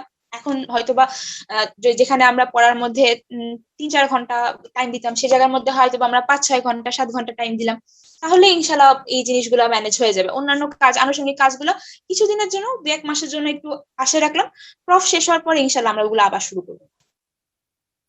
প্রফের আগে যেহেতু অ্যানাটমি, ফিজিওলজি, বায়োকেমিস্ট্রি 3টা সাবজেক্টই পড়তে হবে, তাহলে অ্যানাটমির পেছনে রাফলি কি পরিমাণ সময় দেওয়া উচিত ডেইলি? আম, আমি যেটা করতাম আর কি তোমার, আমি আসলে প্রতিদিনই 3টা সাবজেক্ট পড়ার থেকে তোমার হচ্ছে আমাদের তো নর্মালি রিটেনটা শুরু হয় অ্যানাটমি দিয়ে। তো আমি রাফলি 1 মাস টাইম রাখতাম প্রফের আগে, 1 মাস, এই যে 1 মাস আমার প্রফের প্রিপারেশনের টাইম, ওই 1 মাসের মধ্যে ফার্স্ট 15 দিন আমি এক সপ্তাহ করে হচ্ছে ফিজিওলজি বায়োকেমিস্ট্রি পড়তাম। বাকি যে 15 দিন টাইম থাকলো, ওই 15 দিন একদম পরীক্ষার আগ দিন পর্যন্ত প্রথম 10 দিন আমি একদম 5 দিন হার্ড পার্ট 5 দিন সফট পার্ট এরকম করে হচ্ছে পড়তাম, মানে একদম ভাইবা রিটেন সবকিছু সহ, মানে অ্যাকচুয়ালি ভাইবাটাই। তো বাকি যে 5 দিন সময় থাকলো আমার, 10 দিনে যে 15 দিনে যে 5 দিন সময় থাকলো রিটেনের আগে, ওই 5 দিন হচ্ছে আমি রিটেনের প্রিপারেশন নেওয়া শুরু করলাম। দেখা গেল যে তোমার হচ্ছে আমার 2 পার্টের রিটেনের মাঝখানে 1 দিন বা 2 দিন গ্যাপ, ধরলাম আমি 2 দিন গ্যাপ। তো ফার্স্টে রিটেন আমার যেটা হবে সেটার জন্য আমি পরীক্ষার 3 দিন আগে থেকে পড়া শুরু করলাম। আর হচ্ছে তোমার পরীক্ষার 5 দিন আগে ওই প্রথম দুই দুই দিন আমি হচ্ছে সেকেন্ড যে পরীক্ষাটা আছে ওইটার জন্য পড়লাম। আমাদের নর্মাল হিউম্যান ব্রেইনটাকে এরকম যে হচ্ছে আমি একটা পড়া যতবার পড়বো আমার কিন্তু তত ভালো মনে থাকবে, জিনিসটা কিন্তু এইরকম। আমি একটা পড়ার পিছনে আমি একটা টপিকের পিছনে 10 ঘন্টা সময় না দিয়ে 10টা টপিকের পিছনে 1 ঘন্টা 1 ঘন্টা করে সময় দিলাম, একটা টপিকে আমি বারবার পড়লাম, সেক্ষেত্রে কিন্তু আমার মনে থাকবে বেশি। তো এই জন্য হচ্ছে তোমার টাইমটা ওইভাবে ম্যানেজ করা লাগবে, যাতে আমি রিভিশনটা মানে একবার পড়ে যাতে আমার অ্যাটলিস্ট একবার রিভিশন দেওয়ার টাইম থাকে, একবার যাতে আমি বইটা বন্ধ করে মানে মানে মনে করা ট্রাই করতে পারি যে আমি কি পড়ছি, আমার আদৌ কিছু মনে আছে কিনা। টাইমটা ওইভাবে ম্যানেজ করা উচিত। আমরা এখন কমেন্টস থেকে কিছু প্রশ্ন দেখি আপু। প্রিপারেশনের জন্য কোন কোশ্চেন ব্যাংকটা বেস্ট হবে? আচ্ছা, কোশ্চেন ব্যাংক না সবগুলাই এক বুঝছো, আমি যেটা ফলো করতাম সেটা হচ্ছে ফার্স্ট অফে সবাই যেটা ফলো করে আর কি, ম্যাট্রিক্স যে কোশ্চেন ব্যাংকটা ওইটা আমি ফলো করতাম, ওইটা ফলো করলেই আমার মনে হয় হবে। আপু, অনেকেই চায় যে মানে গাইড থেকে অ্যান্সার না লিখে টেক্সট বই থেকে নিজে থেকে অ্যান্সার করতে চায়, সেটা কি ভালো হবে না গাইড থেকে অ্যান্সার করাই বেটার? আসলে তোমার জিনিসটা হচ্ছে গাইডের মধ্যে রিটেনের জন্য জিনিসগুলো গুছায় লেখা, তোমার মেইন বইগুলোর মধ্যে অনেক ভাস্ট করে লেখা, দেখা যায় যে তোমার মেইন বই থেকে যদি তুমি লিখতে যাও তখন হচ্ছে তুমি টাইমটা আসলে ওইভাবে ম্যানেজ করতে পারবা না। ঠিক আছে, এখন এমন যদি হয় যে তুমি ভাইবার সময় এক মানে তোমার আইটেমের সময় একটা ফিক্স পোর্শন তুমি একটা বই থেকে পড়ছিলা, খুব সুন্দর করে পড়ছিলা, তো ওই জিনিসটা লিখে তুমি হচ্ছে তোমার গাইডের মধ্যে আটকায় রাখো। ঠিক আছে, গাইডের মধ্যে ওই টপিকের মধ্যে আটকায় রাখো, তখন তুমি যখন হচ্ছে রিটেনের জন্য প্রিপারেশন নিবা, তখন গাইডের পাতাটা যখন তুমি উল্টাবা তখন হচ্ছে তোমার ওই পোর্শনটা তোমার চোখে পড়বে। তা আমার মনে হয় রিটেনের জন্য গাইডটা ফলো করা ভালো। তাই বলে একদম গাইডের চোখ বন্ধ করে ফলো করা লাগবে এরকম কিন্তু না, গাইডে কিন্তু ভুল ত্রুটি থাকে, ওই ভুলগুলো শুধরিয়ে তোমার হচ্ছে রিটেনের জন্য গাইডটা ফলো করাই ভালো, কারণ গাইডের মধ্যে গুছানো থাকে তো তোমার এক্সট্রা হ্যাসেলটা আর কি পোহানো লাগে না। আপু, যদি নভেম্বরে প্রফ হয় 19-20 সেশনে, তাহলে প্রায় 4 মাসের চাইতে বেশি সময় আছে ওদের। তাহলে এই সময়ের মধ্যে যদি কেউ তার নিজস্ব রিটেনের নোটস করে পড়তে চায় তাহলে সেটা কি সঠিক হবে বা পসিবল হবে? হ্যাঁ, অবভিয়াসলি পসিবল হবে। আমি হচ্ছে আমার সফট পার্টের ভাইবার মাঝখানে 5 দিন গ্যাপ ছিল। আমি 5 দিনের মধ্যে আমার 20টা কার্ড ছিল, 20টা কার্ডের মধ্যে যতগুলা ভিসেরা ছিল আমি প্রতিটা ভিসেরার অ্যানাটমিক্যাল পয়েন্ট সহ ডিসক্রিপশন আমি 5 দিনের মধ্যে লিখে শেষ করছিলাম। পড়তাম আর লিখতাম। 5 দিনে যদি আমি শেষ করতে পারি তাহলে 4 মাস তো অনেক বড় সময়, অনেক বড় সময়। 4 মাসের মধ্যে যদি কেউ লিখে পড়তে চায় সেটা খুবই ভালো হবে, কারণ লিখে পড়লে কিন্তু অনেক ভালো করে মনে থাকে। আর টাইম যেহেতু বেশি আছে 4 মাস, অবশ্যই তুমি ট্রাই করতে পারো। উম, আপু আরেকটা প্রশ্ন নিচ্ছি। আপু ইসিজি বা এক্স রে যে জিনিসগুলো হচ্ছে অ্যানাটমিতে আমাদের প্রথম বেসিক দেওয়া হয়েছিল সেগুলো অনেকে আসলে সেভাবে যেহেতু ফিল্ম দেখতে পায়নি সেরকম বেসিক তৈরি হয়নি। তাহলে এই সময়টুকুর মধ্যে যদি কেউ বেসিক ভালো করতে চায় এক্স রে মধ্যে তাহলে সে কিভাবে পড়তে পারে? আচ্ছা, তোমার এই জিনিসগুলো না অ্যাকচুয়ালি তোমাদের হচ্ছে টিচারের একটু শরণাপন্ন হওয়ার লাগবে, যে স্যার বা ম্যাডাম তোমাদের হচ্ছে যেহেতু জুমে ক্লাস হয় এখন, ওনাদেরকে তোমরা বলতে পারো যে হচ্ছে আমরা এগুলো দেখি নাই, আমাদের এগুলো বেসিক ক্লিয়ার হয় নাই, এগুলোকে আমাদের আরেকবার দেখানো যাবে কিনা। প্লাস আমরা হয়তো বা তোমার জেনেসিস থেকেও আমরা ট্রাই করব তোমাদেরকে রেডিওলজির যে পার্ট গুলা বা তোমাদের ডিসেকশনের যে পার্ট গুলো, এগুলোর জন্য ইনশাল্লাহ আলাদা ক্লাস রাখা হবে। আম, ওইগুলা দিয়ে তোমাদের হয়তো বা এই জিনিসগুলা কাভার হয়ে যাবে। তো এটার জন্য একটু ওয়েট করতে হবে। প্লাস তোমরা হচ্ছে টিচারদেরকেও একবার বলো যে হচ্ছে আমাদের প্রথম দিকে এগুলো বলা হয়েছিল বা আমাদের এগুলো এখন খেয়াল নাই, একটু আরেকবার বলেন। টিচাররা অবশ্যই দেখাবে। তো এইভাবে তোমরা করো, ইনশাল্লাহ হয়ে যাবে। কারণ তোমাদের ফার্স্ট প্রফে কিন্তু রেডিওলজি থেকে কিন্তু খুব একটা যে ধরে ওরকম না, জাস্ট এটা কন্ট্রাস্ট এক্স রে নাকি তোমার প্লেন এক্স রে, নাকি তোমার এটা কোন ভিউ, পোস্টেরিয়র ভিউ নাকি ল্যাটারাল ভিউ, তারপর এটা কোন ক্যাভিটি, এটা কি অ্যাবডোমেন নাকি তোমার এটা থোরাক্স নাকি তোমার হচ্ছে লোয়ার বডির পোর্শন, জাস্ট এই জিনিসগুলোই তোমার আইডেন্টিফাই করা লাগে। খুব কিন্তু তোমার মানে কঠিন কিছু না। রেডিও অপেক কোনটা, রেডিও লুসেন্ট কোনটা, কোনখানে ফান্ডিক গ্যাস শ্যাডো আছে, তারপরে তুমি ফিমেল এক্স রে কিভাবে বুঝছো, তোমার হচ্ছে ব্রেস্ট শ্যাডো থাকবে। এই টুকিটাকি জিনিসই কিন্তু ধরে। এর থেকে বেশি কিন্তু তোমার হচ্ছে মানে রেডিওলজিতে ধরে না। তো এই জিনিসগুলোর জন্য ইনশাল্লাহ তোমাদের হচ্ছে আমাদের জেনেসিস থেকে আয়োজন থাকবে অবশ্যই, একটা বা একটা মতো ক্লাস থাকবে, তখন তোমাদের এগুলা ইনশাল্লাহ হয়ে যাবে। আপু অনেকে আসলে এই ছুটিটা সেভাবে ইউটিলাইজ করতে পারেনি, অনেকেই তার প্রিপারেশন নিয়ে একদম হতাশ, অনেকে এখন শুরু করছে। আপু তাদের জন্য আপনি কি বলবেন? যদি নভেম্বরেই প্রফ হয়, 4 মাস কিন্তু অনেক লম্বা সময়। অনেক লম্বা বলতে অনেক লম্বা সময়। 4 মাসে তুমি যদি এখন সিনসিয়ারলি পড়াশোনা করো তাহলে কিন্তু কোনো কিছুই অসম্ভব না। ঠিক আছে, 4 মাস মানে হচ্ছে তোমার 120 দিন, 160 দিন, বিশাল টাইম। তোমার এখন তোমার নামাজ রোজা বলো বা তোমার হচ্ছে খাওয়া দাওয়া প্লাস ডেইলি অ্যাক্টিভিটি বাদ দিয়ে তোমার যদি তুমি 5-6 ঘন্টা 6-7 ঘন্টা যদি এখনো পড়াশোনা করো, কোনো কিছুই কিন্তু ইম্পসিবল না। ইভেন আমাদের যেটা হয়েছিল, আমরা কিন্তু মোটামুটি 6 মাস 7 8 মাসের মতন হচ্ছে ঘরে বসেছিলাম। 8 মাস পরে আমরা হচ্ছে আমাদের থার্ড প্রফ দিয়েছি। তো আমাদের কিন্তু মেইন পড়াটা অ্যাকচুয়ালি প্রফের 1 মাস আগেই হয়। তোমাদের বন্ধ যতই থাকুক না কেন, তোমার 1.5 মাস বা 2 মাস আগে নর্মাল সময়ের মধ্যে 2 মাস বন্ধ থাকুক আর 3 মাস বন্ধ থাকুক, পড়াটা না প্রফের ওই 1 মাস আগেই হয়। প্রফের 1 মাস আগে ছাড়া আমাদের ওই সিরিয়াসনেসটা আসলে আসতো না। তোমাদের যেহেতু 4 মাস টাইম, 4 মাস কিন্তু অনেক বড় টাইম। তো এই টাইমের মধ্যে আমি যেটা বলবো যে তোমাদের স্টাডি পার্টনারের সাথে মিলে তোমরা পড়ো, কারণ একা একা পড়লে তোমার ডিমোটিভেটেড হওয়ার চান্স থাকে অনেক বেশি। একটা স্টাডি পার্টনারের সাথে যদি তুমি ভাবে করে পড়ো যে আজকে চল আমরা এই জিনিসটা শেষ করি, একটা রুটিন তৈরি করো নিজেদের জন্য যে আজকে এই টপিকটা আমরা কভার করবো, কালকে এই টপিকটা আমরা কভার করবো, কিংবা আগামী 1 মাসের মধ্যে আমাদের এই জিনিসটা শেষ করা লাগবে, এইভাবে করে নিজেদের মতো করে একটা রুটিন বানাও। রুটিন বানায় দেন ওইভাবে তোমরা আগাও, ওইভাবে আগায় যাও, ইনশাল্লাহ তোমাদের হচ্ছে খুব ভালো একটা প্রিপারেশন হবে। আপু কেউ যদি গাইডের পাশাপাশি কেবল বিশ্রাম পড়ে তাহলে কি তার প্রিপারেশন কমপ্লিট হবে যদি অন্য অন্য বই না পড়ে? হ্যাঁ, হবে। আমি যেটা বললাম যে আমি শুধু থোরাক্সটা তোমার হচ্ছে একে দত্ত ফলো করেছিলাম। অ্যাবডোমেনের পোর্শনটা হচ্ছে একে দত্ত প্লাস বিশ্রামটা মিক্স ছিল। আর তোমার নিউরো অ্যানাটমি যে পোর্শনটা ছিল ওই পোর্শনটা আমাদের কলেজ থেকে হচ্ছে তোমার মানে বিশ্রাম থেকে বা তোমার হচ্ছে বিডি চৌরাশা থেকে পড়াতো। তো বিশ্রাম কিন্তু এখন অনেক আপডেট আপডেট করছে তোমার হচ্ছে পরীক্ষার আগে বা তোমার শর্টকাট প্রিপারেশন নেওয়ার জন্য বিশ্রামটা কিন্তু অনেক হেল্পফুল হবে। গাইডের পাশাপাশি যদি তোমরা বিশ্রাম রেখে পড়তে পারো, হ্যাঁ তোমাদের জন্য এটা অনেক হেল্পফুল হবে, এটা একটা ভালো ডিসিশন। আপু যেহেতু প্রথম প্রফেশনাল পরীক্ষা অনেকেরই স্বপ্ন থাকে অনার্স পাওয়ার, তো তাদের জন্য যদি কিছু বলতেন। আচ্ছা, তোমাদের মানে অনার্স তো অবশ্যই, অনার্স পাওয়া তো অবশ্যই খুব একটা ভালো ভালো একটা জিনিস। এখন অনার্সটা অ্যাকচুয়ালি অনেকটা লাকের ব্যাপার। এটা অনেকটা মেডিকেল ওয়াইজও ভ্যারি করে, যে হচ্ছে মেডিকেলে দেখা যায় যে তোমার অনার্স আসলো না, মানে ওটা অ্যাকচুয়ালি অনেক কিছুর উপরে ডিপেন্ড করে। তো অনার্স পাওয়ার জন্য পড়ার থেকে আমি যেটা সাজেস্ট করবো যে ভালো করার জন্য পড়ো। আগে তো তোমার হচ্ছে পাসটা ফিক্স করা, যে এই যে এতটুকু করলে, এই যে এতটুকু পারফরমেন্স আমি দিলে আমি একটা পাস মার্ক কভার করতে পারবো। দেন অতটুকু যদি তুমি স্যাটিসফাইড থাকো যে হ্যাঁ এই যে এতটুকু প্রিপারেশন আমার না হয়ে গেছে, আমার পাস এখন কনফার্ম, আমি এখন অনার্স পেতে চাই।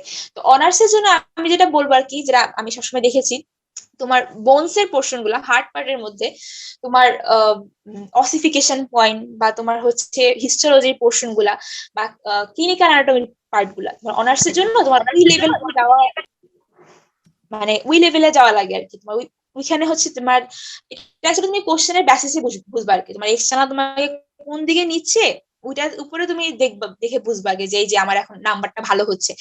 এখন একটা জিনিস হচ্ছে, তুমি যতই পারো না কেন, তোমার দেখবা যে হচ্ছে কাউন্টার প্রশ্ন আসতেই আছে, আসতেই আছে, প্রশ্ন কিন্তু কখনো আসা বন্ধ হবে না। একটা পর্যায়ে কিন্তু গিয়ে তোমার বলা লাগবে যে সরি ম্যাম আমি আর পারছি না, বা সরি স্যার আমি আর পারছি না। তো অনার্সের জন্য কিন্তু ওই জিনিসগুলো, ক্লিনিক্যাল অ্যানাটমি পোর্শন গুলো, ক্লিনিক্যাল অ্যানাটমি আর তোমার সফট পার্টের মধ্যে হচ্ছে এমব্রায়োলজি পোর্শন গুলো প্লাস ক্লিনিক্যাল অ্যানাটমি, এই জিনিসগুলো তোমার হচ্ছে মানে অনার্স পড়ার ক্ষেত্রে হেল্পফুল অনেক। প্লাস তোমার হচ্ছে ভাইবার সময় তোমার ফ্লুয়েন্সি, তুমি টিচারের সামনে গিয়ে খুব কাঁপতেছো বা তুমি দেখাচ্ছ যে টিচারকে যে আমি অনেক ভয় পাচ্ছি, এই জিনিসটা কিন্তু টিচাররা খুব অফেন্ডেড হয়। এটা অ্যাটিটিউডের ব্যাপার, যে হ্যাঁ, সবাই কিন্তু ভয় থাকে। ফার্স্ট প্রুফ আমাদের আগে কোনো প্রফ দেওয়ার কোনো রেকর্ড নাই, আমরা সব, আর সবচেয়ে কঠিন হচ্ছে অ্যানাটমি। আমরা সবাই তোমার হচ্ছে পরীক্ষার হলে গিয়ে আমরা টিচারের সামনে গিয়ে একটু হলেও ভয় পাই, কিন্তু ওই ভয়টা টিচারদেরকে দেখানো যাবে না যে আমি ভয় পাচ্ছি। একটা ভালো সুন্দর একটা অ্যাটিটিউড থাকবে যে আমি কনফিডেন্ট, ইনশাল্লাহ আমি একটা ভালো পরীক্ষা দিয়ে বের হব। অ্যাটিটিউডটা মেনটেন করবা, অ্যানাটমিক্যাল পজিশনে ঠিক মতো ধরবা, আর হচ্ছে ওইভাবে করে করলে ইনশাল্লাহ তোমাদের একটা ভালো রেজাল্ট হবে। আর যারা অনার্স পেতে চাও তাদের ইনশাল্লাহ অনার্স আসবে। ক্লিনিক্যাল অ্যানাটমির জন্য কি কি পড়তে হবে? ক্লিনিক্যাল অ্যানাটমির জন্য তোমার দেখবে যে ভিসামের মধ্যে বক্স করে করে প্রতিটা টপিকের পাশে লেখা আছে, প্রতিটা টপিকের বক্স করে তোমার হচ্ছে ব্লু কালারের বক্স বা তোমার হচ্ছে গ্রিন কালারের বক্স করে করে হচ্ছে এগুলা লেখা আছে। তারপরে তোমার হচ্ছে সেলিম রেজা স্যারের যে অস্ট্রিওলজি বইটা আছে বোনসের মধ্যে, ওইখানেও দেখবা ক্লিনিক্যাল অ্যানাটমির একটা পোর্শন খুব সুন্দর করে লেখা আছে। তো ওই জিনিসগুলো পড়লেই তোমাদের ক্লিনিক্যাল অ্যানাটমির পোর্শন গুলো কভার হয়ে যাবে। আপু, অনেক ফিগার থাকে যেগুলো অনেক কমপ্লেক্স, যেমন থোরাসিক ইনলেটের স্ট্রাকচার যদি চাই, তাহলে থোরাসিক ইনলেটের যে ফিগারটা আছে সেটা অনেক কঠিন হয়ে যায়, তাহলে তখন কি আমরা লেবেলিং করে ফিগারটা আঁকার চেষ্টা করব? আচ্ছা, তোমার ফিগার গুলা কিন্তু যতটা সম্ভব তোমার সিম্পলিফাই করে আঁকা লাগবে। ঠিক আছে, তোমার হচ্ছে পেঁচায় গোচায় বা তুমি হচ্ছে কঠিন করে আঁকবা, জিনিসটা কিন্তু ওইরকম না। এখন সবার কিন্তু আঁকার হাত ভালো হয় না।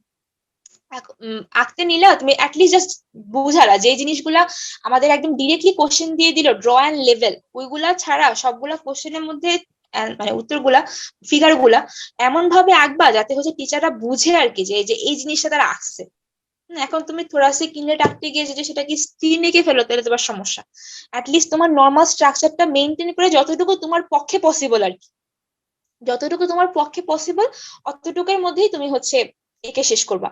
আর চিত্র যতটুকু হোক সিম্পলিফাইড, আর চিত্র যেমনই হোক লেভেলিং মাস্ট, লেভেলিং তোমার মাস্ট, সবগুলো ইম্পর্টেন্ট স্ট্রাকচার তোমার অবভিয়াসলি সবগুলো লেভেলিং করা লাগবে।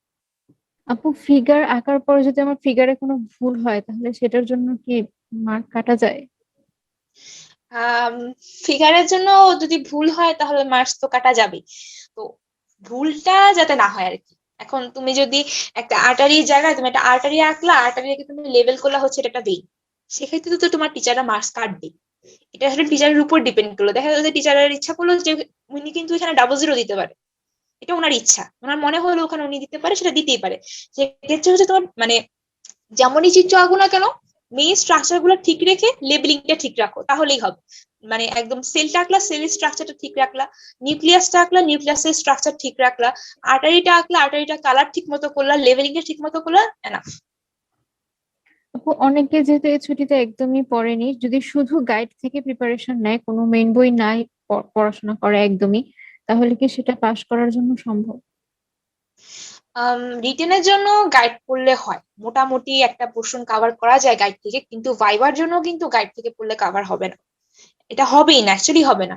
কারণ গাইডের মধ্যে কিছুই নেই, সত্যি কথা বলতে গাইডের মধ্যে কিছুই নেই। তো তখন এখন যেহেতু ভালো অ্যামাউন্টের টাইম আছে, 4 মাস এনাফ টাইম, যদি কেউ এখন বই নাই পড়ে থাকে তাহলে তোমার আমাদের ডেমো গুলা দেখো, প্লাস এই যে এখন যে আমাদের জেনেসিসে যে আমাদের ক্র্যাশ প্রোগ্রামে যে ক্লাসগুলা হচ্ছে ক্লাসগুলা করো। এটাও কিন্তু এনাফ যে আমি মেইন বই কিছু পড়ি নাই, আমাদের মেন্টররা কিন্তু মেইন বই থেকেই তোমাদের পড়ায় মেইনলি। ওনাদের ক্লাসগুলো রেগুলারলি করো, হয়ে যাবে। প্লাস পাশাপাশি তুমি গাইডটা দেখতে থাকো, সেটা সমস্যা নাই। যদি তোমার ইচ্ছা নাই করে যে ঠিক আছে আমি মেইন বই দেখতেছি না, তাহলে আমাদের ক্লাসগুলো মেইনলি ফলো করো, ক্লাসগুলো ফলো করো, বেশি বেশি করে তোমাদের ইউটিউব ভিডিওগুলো দেখো, ইনশাল্লাহ কাভার হয়ে যাবে। আপু কারো কাছে যদি বিশ্রাম বইটা না থাকে, যেহেতু এখন লকডাউনের জন্য অনেকেই বই কেনার জন্য যেতে পারবে না, তাহলে কি BD 84 থেকে ক্লিনিক্যাল পড়লে চলবে? BD 84 থেকে না রেফারেন্স গুলো অ্যাকচুয়ালি টিচাররা ওরকম নিতে চায় না সবগুলা রেফারেন্স, ঠিক আছে। যেমন নিউরো অ্যানাটমির পোর্শনটা হচ্ছে BD 84 খুব সুন্দর করে দেওয়া, অনেক সুন্দর করে দেওয়া, গুছানো আর কি। তো বিশ্রামের জন্য তোমরা এখন মানে জিনিসটা কিন্তু এরকম না যে তোমার হচ্ছে বিশ্রাম থেকে বললে টিচাররা বকবে, বা তোমার হচ্ছে BD 84 থেকে বললে টিচাররা বকবে। ওখানে কিন্তু তোমার কন্টেন্ট কিন্তু সেমই, প্রায় সেম কন্টেন্টই, একটু হয়তো বা তোমার কথা একটু আগায় মানে একটু উল্টাপাল্টা করে দেওয়া, কথা হয়তো বা একটু ঘুরানো, কিন্তু কন্টেন্ট কিন্তু প্রায় সেমই। এখন কিন্তু তোমার হচ্ছে বিশ্রামটা আমাদের বাংলাদেশের টিচাররা ওইভাবে ফলো করতে চায় না। কিন্তু তোমার কাছে যদি নাই থাকে, তুমি যদি বিশ্রাম মানে কোনো বই না থাকে, তাহলে তুমি মানে BD 84 এটা ফলো করতে পারো, সমস্যা নাই কোনো। কিন্তু BD 84 কমপ্লিটলি ফলো করার থেকে অ্যাকচুয়ালি বিশ্রামটাই আমি প্রেফার করি। প্লাস আমাদের এখন যেহেতু জেনেসিস অনলাইন ইউনিভার্সিটির আমাদের একটা টেলিগ্রামের গ্রুপ আছে, অনলাইন লাইব্রেরি, ওইখানে আমাদের বিশ্রাম শ্রেণী কিন্তু PDF গুলো দেওয়া আছে, PDF গুলো তোমরা চেক করে নিবা, ওইখান থেকেও পড়তে পারো। আপু আমরা সবসময় শুনি যে বেসিক ভুল করলে হচ্ছে প্রফে ফেল হয়, বেসিক বলতে অ্যাকচুয়ালি আমরা কতটুকু বুঝবো? আচ্ছা, বেসিক বলতে কতটুকু বুঝি, এখন তোমাদের আহ একটা বোনস তোমাকে ধরতে বললো, তুমি বোনসটা অ্যানাটমিক্যাল পজিশন ধরতে পারলা না, তুমি বোনস এর সাইড হয়তো তুমি হয়তো লেফট সাইডের বোনস বোনস তোমাকে দিছে, তুমি হয়তো সেটাকে রাইট সাইডে ধরে ফেলছো, ঠিক আছে, এইটা হচ্ছে বেসিক। তুমি যদি এগুলা ভুল করো সেক্ষেত্রে কিন্তু টিচাররা খুব মাইন্ড করবে। এমনি প্রথম তোমার হচ্ছে ভাইবা যখন স্টার্ট হবে, তখন যদি তুমি এই ছোটখাটো কিছু ভুল করে ফেলো, টিচাররা হয়তো বা তোমাকে কম্প্রোমাইজ করবে যে ওকে ফাইন, প্রথম দিকে একটু আসছে, একটু ভয় পাচ্ছে, টিচাররাই তখন তোমাকে ঠান্ডা করার ট্রাই করে যে ঠিক আছে এইটা বলো ওইটা বলো। কিন্তু অ্যানাটমিক্যাল পয়েন্টস গুলা বা অ্যানাটমিক্যাল পজিশন গুলা বা সাইড গুলা এগুলা ভুল করা যাবে না, এগুলা ভুল করলে এগুলা গ্রস মিস্টেক। প্লাস তোমাকে হচ্ছে যখন কোনো বোনস ধরবে, এটা কোন কোন টাইপের বোনস, লং বোনস নাকি শর্ট বোনস নাকি ফ্ল্যাট বোনস, তুমি যদি বোনস এর বেসিক টাইপটা বলতে না পারো, সেটাও কিন্তু একটা বেসিক ভুল, ঠিক আছে। এগুলা হচ্ছে মানে একদম ছোটখাটো, তোমার ভাইবাটা স্টার্ট হবে যে জিনিসটা দিয়ে, ওই জিনিসগুলো ভুল করলে টিচার অ্যাকচুয়ালি খুব মাইন্ড করে। আপু আপনি অ্যাটাচমেন্টের ব্যাপারে যেরকম বললেন যে সবকিছু পড়তে হয় না, ইম্পর্টেন্ট গুলো পড়বো, আপু রিলেশনও কি এরকম শুধু ইম্পর্টেন্ট গুলো পড়বো না সবগুলোই পড়তে হবে? রিলেশন গুলো অ্যাকচুয়ালি হয় কি, রিলেশন আমাদের সবগুলা কিন্তু পরীক্ষায় আসে না, ইম্পর্টেন্ট রিলেশন গুলাই কিন্তু আমাদের পরীক্ষার মধ্যে আসে। রিলেশন গুলার ক্ষেত্রে সবগুলা বলাটা ভালো। রিলেশন গুলা মানে সবগুলা বলা মানে অ্যাকচুয়ালি পুরো মার্কস পেতে হেল্প করবে আর কি। রিলেশন গুলা তো তোমাদের ইয়েতে আসে, আমাদের রিটেনেও তো আসে। তো রিটেনের ক্ষেত্রে তুমি যদি রিলেশনটা পুরাটা বলে দাও, পুরাটা লিখে দাও, তোমার কিন্তু একদম কমপ্লিট এটা ফুল আসবে। ভাইবার সময় দেখা গেল যে তুমি দুইটা তিনটা বললা, চারটা পাঁচটা বললা, বলার পর টিচারই তোমাকে থামাই দিবে যে আর বলা লাগবে না, সমস্যা নেই। কিন্তু পড়ার ক্ষেত্রে রিলেশন গুলা সবগুলা পড়া উচিত। এবং এমন না যে সব স্ট্রাকচারে রিলেশন পড়া লাগবে। এতদিন যেহেতু তোমরা পড়াশোনা করতেছো, তোমরা অবশ্যই বুঝবে যে কোনটা ইম্পর্টেন্ট কোনটা ইম্পর্টেন্ট না। ইম্পর্টেন্ট জিনিসগুলো রিলেশন সবগুলা মনে রাখবা, ওই ক্ষেত্রে তোমার হচ্ছে কোনো পয়েন্ট মিস দেওয়া উচিত না। তোমার ক্ষেত্রে সেক্ষেত্রে একটু মার্কস একটু কম বেশি হতে পারে, কিন্তু তার মানে এমন না যে রিলেশনের মানে একদম যদি একটু কমায় বলি সেক্ষেত্রে একদম পরীক্ষার রেজাল্ট খারাপ হয়ে যাবে, ওরকম না। বাট সবগুলা বলা ভালো। আপু অ্যাটাচমেন্টের ক্ষেত্রে বা মাসেল অ্যাটাচমেন্টের ক্ষেত্রে কি অরিজিন ইনসার্শন গুলো বলতে হবে, বা অরিজিন ইনসার্শন গুলো কি দেখিয়ে দিতে হবে বোনসের মধ্যে? আমার যেটা এক্সপিরিয়েন্স যেটা বলে যে টিচাররা ওরকম অরিজিন ইনসার্শন ওইভাবে কিন্তু ধরে না, ঠিক আছে। ওনারা বোনসটা ধরায় ধরায় পার্ট গুলা বলার পরে তোমাকে বলে যে যে এখানে বলো তো কোন মাসেলটা লাগে, বা এখান দিয়ে বলো তো কোন নার্ভটা যায়। একটা মাসেলের নাম তুমি বললা, বললো যে বলো তো এটা অরিজিন কোথেকে হয়, এটা ইনসার্শন কোন জায়গায় হয়। সেটাও কিন্তু ইম্পর্টেন্ট মাসেলের ক্ষেত্রে, সব মাসেলের অরিজিন ইনসার্শন তোমার মনে রাখার কোনো দরকার নেই, ঠিক আছে। যেগুলো ইম্পর্টেন্ট মাসেল, সেই মাসেল গুলাই যে ইম্পর্টেন্ট মানে যে বোনসটার মধ্যে গিয়ে অ্যাটাচমেন্ট হচ্ছে, যে বোনসটার মধ্যে অরিজিন হচ্ছে, সেই বোনসটা যখন তুমি বলতে থাকবা তখনই টিচাররা বলবে যে এখানে তাহলে বলো কোন মাসেলের অরিজিনটা হচ্ছে, ওরকম। সবগুলো মনে রাখার কোনো দরকার নেই। থ্যাংক ইউ আপু, আপনি অনেকক্ষণ সময় দিলেন আমাদেরকে। আপনাকে অনেক অনেক থ্যাংক ইউ। আমরা আশা করবো যে আমাদের 19-20 সেশনের জন্য এটা অনেক হেল্পফুল একটা সেশন হবে। আচ্ছা, তোমাদেরকে অনেক থ্যাংক ইউ। আর জেনেসিস অনলাইন ইউনিভার্সিটিকে অনেক থ্যাংক ইউ আমাকে এরকম একটা সেশন নেওয়ার সুযোগ করে দেওয়ার জন্য। এখন আমার কথার মাধ্যমে যদি 19-20 সেশনের একজনেরও হেল্প হয়, সেটার ক্ষেত্রে আমি নিজেকে অনেক বেশি ধন্য মনে করব। আর কোনো বা হেয়ার থাকে যে এই জিনিস আমাদের জিনিসে অনেক বেশি হেল্প হয়, অবশ্যই আমাদের একাডেমিক অ্যাডভাইস কে তোমরা জানাবা। ইনশাল্লাহ সে তোমাদের মানে রিকোয়ারমেন্ট অনুযায়ী ব্যবস্থা নেওয়া হবে। আর তার জন্য বেস্ট অফ। এখনো অনেক টাইম আছে, 3-4 মাস লম্বা টাইম, অনেক হতে পারে এই সময়ের মধ্যে। তোমরা প্রিপারেশন নিতে থাকো, নিয়মিত নামাজ পড়ো, খাওয়া দাওয়া ঠিক মতো করো, টেনশন করবা না। ইনশাল্লাহ তোমাদের পরীক্ষা অনেক ভালো হবে। আপু থ্যাংক ইউ আপু। আসসালামু আলাইকুম। আপু আসসালামু লাস্ট আলাইকুম। একটা কোশ্চেন ছিল, করতে পারবো? জি আপু, করো। আপু বলছিলাম যে ভাইবার জন্য কি ভিসেরা বা বোনস গুলা ধরে ধরে নোট করা যাবে? এটা কি বুদ্ধিমানের কাজ হবে? আহ আসলে তোমার আমাদের যে বইতে যে পোর্শনটুকু, এই পোর্শনটুকু কিন্তু আমাদের লিমসের যে অস্ট্রিওলজির বইটা আছে, ওই বইটার মধ্যে কিন্তু পয়েন্ট করে করে দেওয়া আছে। ঠিক আছে? তো বোনসের জন্য তোমার হচ্ছে ধরে নোট করার কোনো দরকার নেই, ওটা অলরেডি নোট করাই আছে ওই বইটার মধ্যে। কিন্তু সফট পার্টে যে তোমার ভিসা ধরে ধরে নোট করার জিনিসটা, ওইখানে তুমি সেটা করতে পারো। কারণ তোমার হচ্ছে পার্টের ওই তোমার ভাইবারের গুলা তোমার ওরকম কোনো বইয়ের মধ্যে ধারণা নাই। সেক্ষেত্রে সেটা তুমি করতে পারো, মানে হার্ড পার্টকে সফট পার্টের মধ্যে নোট করাটাই প্রেফার আর কি। আচ্ছা আপু, থ্যাংক ইউ সো মাচ আপু। ওয়েলকাম। আপু আরেকটি একটু কোশ্চেন ছিল। আপু, করো। আপু অ্যানাটমি যেরকম রিটেন নোটস করা সম্ভব, এটা যদি আমি বাকি সাবজেক্টসের ক্ষেত্রেও অ্যাপ্লাই করি, বাকি সাবজেক্টের ভাইবাগুলো প্লাস অ্যানাটমির ভাইবার জন্য, তাহলে কি এটা সম্ভব কি না, বা করাটা ঠিক হবে কি না? এখন সেটা হচ্ছে সবার মানে কে কে করতে পারে কে করতে পারে না, সবাই দেখো কিন্তু নোট করে পড়তে পারে না। ঠিক আছে? সবার কিন্তু লিখে লিখে পড়ারও অভ্যাস থাকে না। এখন তোমার যদি লিখে লিখে পড়ার অভ্যাস থাকে, প্লাস তোমার যদি নোট করার অভ্যাস থাকে, তাহলে তুমি সেটা অবশ্যই ফলো করতে পারো। আমার নোট করার অভ্যাস আছে, নোট করা না অ্যাকচুয়ালি, আমি লিখি আর পড়ি এরকম আর কি। তা আমি এই জন্য যাই পড়ি না কেন সবকিছুই খাতার মধ্যে লিখে রাখার ট্রাই করি। এখন সেই লেখার মাধ্যমে যদি তোমার হেল্প হয়, তোমার যদি মনে হয় যে হ্যাঁ আমি লেখার মাধ্যমে আমার পড়ার টাইম কমতেছে, আমার পড়াটা খুব বেশি মনে থাকতেছে, সেক্ষেত্রে তুমি লিখতে পারো। এখন তোমার যদি আমার মনে হয় যে তুমি লিখতে গিয়ে তোমার হচ্ছে প্রচুর টাইম লেখার মধ্যে ব্যয় হয়ে যাচ্ছে, তোমার পড়ার টাইমটা হচ্ছে তুমি ওরকম ভাবে দিতে পারতেছো না, সেক্ষেত্রে তোমার লেখাটা বা নোট করাটা এখন তুমি অ্যাভয়েড করো। যেহেতু মানে লেখাটা বা নোট করাটা, মানে আমি ফিজিওলজি বা নোট করা যেটা বলতাম আর কি, যে আমার লেকচার গুলো নোট করার, ওগুলো একদম শুরু থেকেই করতাম। কারণ অ্যানাটমি কিন্তু ওরকম ভাস্ট কিছু না, মানে প্রতিটা ভিসেরা ওয়াইজ করলে খুব একটা টাইম লাগে না, কিন্তু ফিজিওলজি বায়োকেমিস্ট্রি গুলো কিন্তু অনেক ভাস্ট, এগুলো কিন্তু অনেক বিশাল জিনিস। এগুলা একদম পয়েন্ট ওয়াইজ সবকিছু নোট করাটা একটু টাইম কনজিউমিং। তোমার যদি মনে হয় যে তুমি নোট করে তোমার পড়লে তোমার ইজি লাগবে বা তোমার হচ্ছে তোমার জন্য বেনিফিশিয়াল হবে, তুমি করতে পারো। কিন্তু পরে যদি দেখো তোমার টাইম লস হচ্ছে, তাহলে দরকার নেই। আপু একটা কোশ্চেন ছিল। খাইরান আপু। হ্যালো আপু। জি জি আপু, করো। আপু ভাইবা কি কখনো লাস্টের রোল থেকে শুরু হতে পারে প্রফেস?